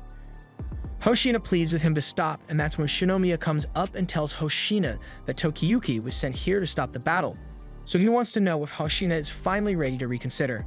Hoshina is willing to listen to anything as long as Tokiyuki stops butt-smacking him, so once they finally pull Tokiyuki away, Shinomiya tells Hoshina that they may have survived for today with some tricks, but they will most certainly get wiped out tomorrow if they fight again, so running away is their only option for survival. Hoshina caves in and agrees to flee to the north like Shinomiya wants, and he also states that he finds Tokiyuki's views on the world quite interesting even though he's only 9 years old. Following that, he orders all the soldiers to gather their family members because they will be retreating immediately, and at the same time, the provincial officer is giving Yonmaru a beating for not being able to win the battle, despite having the clear numbers advantage. Just then, Ichikawa hears Hoshina's order for everyone to retreat, and he thinks this is good news since the officer can now take over the land without any struggle, but the officer refuses to let those people escape no matter what. He is personally invested in killing them, and he knows that they will surely come back to be a pain in his ass someday if he lets them live. Ichikawa tries to convince him to reconsider since he saw the kids who bested him over there, and whenever those kids are involved, things never work out well for their opposition. However, the officer still insists on going after them no matter what, so Ichikawa has no choice. While Tokiyuki and the others are fleeing, Tokiyuki finally sobers up, but he can hardly remember what happened between him and Hoshina. Kojiro informs him that he scolded Hoshina a lot and managed to convince him to change his mind, so Tokiyuki is glad things ended up working out. He has learned a lot about himself from that conversation, and he now realizes that he doesn't want to die no matter how dishonorable it may be, so he asks Kojiro if he is willing to stick by his side even if he is deemed disgraceful. Kojiro swears to be by Tokiyuki's side for the rest of his life, and Tokiyuki is happy to hear that, but then some lights come up behind them, and it's Yonmaru and the provincial soldiers coming after them, so Tokiyuki prepares himself for a great chase. A few hours before this, Tokiyuki's group was busy thinking of a plan to counter the provincial army, and Kojiro suggests that they should take out Yonmaru in order to weaken the army's formation. But Fubuki had a much better idea, so he tells the others that he intends to use Yonmaru to their advantage. Back to the present, Yonmaru suddenly orders a portion of his soldiers to follow him up the mountain. The soldiers are confused because they thought they were supposed to chase down Hoshina's party, but Yonmaru convinces them to go with him, saying he wants to circle around and cut Hoshina's group off before they make it to their defense line. The battle is taking place on flat land, so Hoshina's smaller army is naturally at a disadvantage, but that's why Fubuki decided a plan to split Yonmaru's troops up. The soldiers blindly follow the orders of the person whom they believe to be Yonmaru, but before they know it, they begin getting pelted with arrows. The soldiers think this is an unexpected ambush, so they ask Yonmaru to give them directions so they can get out of this, but Jemba ran out of things to say, so he just reveals himself and runs away, while the soldiers continue getting shot. Shinomiya is impressed that Jemba was able to perfectly copy Yonmaru's appearance after only seeing him once, and he takes full advantage of the confusion amongst Yonmaru's men to make sure none of them leave here alive. At the same time, on the flat land, Hoshina's men are holding their ground against the rest of the provincial army, but they can't keep this up forever. Hoshina intends to wait until the women and children of his village have been relocated somewhere safe, at which point he and his army will fall back as well, but it's going to be a challenge to escape under these conditions. He recalls how instrumental Kojiro was in the last battle, so he asks Tokiyuki about him, and Tokiyuki informs Hoshina that he gave Kojiro authority to act on his own, so he is surely out there making himself useful. As he says this, Kojiro is currently out on the battlefield assisting Hoshina's men by using hit-and-run tactics. He is well aware that he is at a disadvantage when it comes to fighting adults due to his age, so he is continuously running around and dealing fatal blows to help his allies who are in trouble. Over time, he has come to understand the nature of this battle well, so he knows that he will need backup from 4 or 5 of Hoshina's men if he wants to make a significant impact. He goes to find some people to help him, but he doesn't remember any of their names, so he just calls them this guy, that guy, and the one that's pink for some reason. They initially aren't interested in listening to Kojiro, but when he tells them that the enemy is trying to sneak past them along the beach to get to the women and children, and the soldiers refuse to let that happen, so they are ready for action. Along the riverbank, as the provincial soldiers leisurely walk on their way to slaughter women and children, Kojiro and the others descend from the plains and ambush them. It doesn't take long before the enemy soldiers here are wiped out, and Kojiro wants to congratulate the men, but he still doesn't know their names, and one of the guys gets offended when Kojiro refers to him as a bald guy, because he may be bald on top, but he clearly still has hair growing on the back of his head. Kojiro is getting annoyed with how hard it is to keep track of the soldiers, but at the same time it's kind of his fault for not knowing their names, so he intends to get to know them properly when he has the chance. Just then, Kojiro looks over and notices Fubuki sitting still by the water, and something is definitely wrong since Fubuki is supposed to be stationed a few hundred meters further up the beach. He calls out to him to see if he's alright, and when he gets no response, Kojiro starts getting worried that Fubuki might be badly wounded. But it turns out that he just got so hungry that he ran out of energy and couldn't move. Kojiro is both relieved and disappointed when he hears that, so he starts stuffing food into Fubuki's mouth until his energy is restored. Now that Fubuki is alright again, Kojiro tells him to go back to his post and be more mindful of himself, because his strategic mind is supposed to be the cornerstone of the elusive warriors. Fubuki understands, but he corrects Kojiro because he doesn't think he is all that special as far as the elusive warriors go. Strategy is something anyone can learn, but the way Kojiro fights on the battlefield and relates with the other warriors is far more exceptional. So if anyone's going to be called the cornerstone of the team, it's going to be Kojiro. Fubuki then rides off to return to his post, and Kojiro is about to do the same. But all of a sudden, 2 of the warriors whose names he still doesn't know get knocked in front of him, and they are badly wounded. This was done by Yanmaru, and while he commends Kojiro for having the foresight to take out his secret slaughter squad, Yanmaru plans on killing him for all the inconvenience he has caused. Both Kojiro and Yanmaru charge at each other, but with the difference in strength and speed between the 2 of them, Kojiro is unable to completely block Yanmaru's attacks. The other soldiers there can see that he is at a disadvantage, so they tell Kojiro to retreat and let them handle it from here. But if he does that, then Yanmaru will be the only one here on horseback. And if that were to happen, then the soldiers on the ground would be absolutely massacred because they wouldn't be able to keep up. Kojiro can't back down, but as he clashes with Yanmaru again, he ends up getting his arm slashed. The other soldiers express their worry for his safety and call him by name as they ask if he's alright. Kojiro tells them they don't need to worry about him, but he also asks how they all know his name because he still hasn't introduced himself to any of them yet. The soldiers explain that during the battle yesterday, Tokiyuki was singing Kojiro's praise the entire time he was fighting, so almost all the soldiers know him by name at this point, and after hearing about how much Tokiyuki was praising him yesterday, Kojiro feels compelled to keep fighting and land at least one strike to live up to Tokiyuki's expectations. He charges at Yanmaru one more time, but instead of a head-on clash at the last second, Kojiro jumps up on the horse and tries to slash Yanmaru's face. However, even though he's basically a bowling ball, Yanmaru still manages to dodge and make it out with just a minor cut. This enrages Yanmaru, and he swears that Kojiro will pay for this, but Kojiro has no strength left in him to fight. His horse comes to a stop, and Yanmaru stops as well so he can mock Kojiro before he kills him. However, what he failed to realize was that this isn't a one-on-one fight, so while Yanmaru was distracted talking about how he will kill Kojiro, the other soldiers sneak up from behind and drag him off his horse.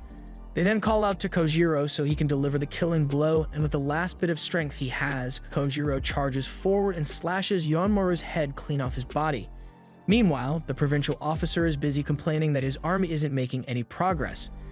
Ichikawa tries to explain to him that the enemy is putting up a fierce fight, so things are moving slowly, but they will eventually be overwhelmed, so it's only a matter of time before they lose. Although the women and children will probably escape, but Ichikawa doesn't think that's really a big deal. However, the provincial officer thinks it's a huge deal, because capturing the women and children is the best part of laying siege. Ichikawa tries to explain that the provincial officer will be left with no guards if Ichikawa and the remaining soldiers leave to chase after the women and children. But he doesn't care and orders him to do it anyway. However, as he is leaving, Ichikawa hears the sound of someone approaching on a horseback, and he knows it can't be good news. On the other side of the battlefield, Hoshina receives word that the women and children have made it to the safe zone. So it's time for their army to retreat, but the rear guard will need to stay behind and keep the enemy distracted. Hoshina turns to Tokiyuki and tells him that he doesn't need to stay here anymore, but Tokiyuki says he's not going anywhere because he was the one who suggested this plan, and if they are going to be risking their lives to run away, he sure as hell wants to be a part of it. As Hoshina's army begins their retreat, the provincial army attempts to chase after them, but they begin getting shot by arrows from Hoshina's army. Under this kind of fire, it is almost impossible to move forward without getting shot, and the soldiers do not want to risk that, so they give up. And because Tokiyuki stayed behind with the rear guard to help them escape, he earned a lot of respect among Hoshina's men, but there is one final step in Fubuki's plan, and he will be the one to personally execute it. As much as Ichikawa doesn't like the provincial officer, if the guy gets killed under his watch, then he will be blamed for it, so he tries to warn him. The provincial leader sees Ichikawa running back to him at full speed, but he lacks the self-awareness to realize that something is wrong, and before he knows it, Fubuki is right on top of him and nearly cuts his head off. The provincial officer is scared out of his mind that someone just tried to kill him, but in reality, Fubuki never really intended to kill him. The provincial officer sucks at being a leader, so it would be much better to let him live so it can keep self-sabotaging. At the same time, the provincial officer has just now realized that there are hundreds of flags raised on the other side of the river, so he believes Hoshina must have somehow managed to get reinforcements here, and he is even more scared now, so he orders his troops to immediately retreat. Ichikawa tells him that the flags are just a trick because he can't hear any footsteps coming from the other side of the river, but once again, the provincial officer refuses to listen and still orders a retreat. Ichikawa is left with no choice, so he tells his men to set up a wall to secure the territory that they have managed to claim, and after that they will retreat. This was supposed to be a guaranteed victory for the provincial army, but because of the absolute shitshow over there, Hoshina's territory couldn't be completely seized, and once Hoshina's men see that the provincial army is withdrawing, they are elated. Tokiyuki is glad as well, but he reminds everyone that they still need to get to Shinomiya's camp so they can set up their new line of defense in case of future attacks. Kojiro and Fubuki soon catch up to Tokiyuki, and one soldier recounts how amazing Kojiro was when he defeated Yonmaru. Hoshina is impressed when he hears that Kojiro was able to defeat Yonmaru, so he asks if Kojiro claimed his head. However, Kojiro decided to respect Yonmaru and leave his head attached to his body because while he may have been the enemy, Kojiro learned a lot from fighting him, so he could respect him as a good general. Besides, even if he claimed Yonmaru's head, Hoshina wouldn't be able to reward him since he already lost half of his territory. Hoshina can't deny that, but even though he technically lost, today still feels like a huge victory to him. He was so focused on dying yesterday, but now he gets to see the smiles of his people because he escaped and survived. Hoshina kneels to Tokiyuki and swears that he and his men will value their lives more from now on, and if their service is ever needed, they will be more than happy to help. Shinomiya then invites Tokiyuki and his group to visit his territory because even if they don't have much right now, he still wants to show his gratitude for all Tokiyuki has done for them. Tokiyuki appreciates the offer, but he ends up declining because he wants to return home as soon as possible and let everyone know that they are safe. Back at Suwa's shrine, the girls wake up from a nap and see Suwa staring off into the distance. He just had a vision, so he tells the girls that Tokiyuki's battle is over and he will be returning soon. Both of them are overjoyed to hear this and immediately begin making preparations to celebrate their lord's safe return. And as Tokiyuki and the others make their way back to Tokiyuki, vows to meet more strong allies like Hoshina and eventually take back his kingdom. This was the final episode. Subscribe for more anime recaps.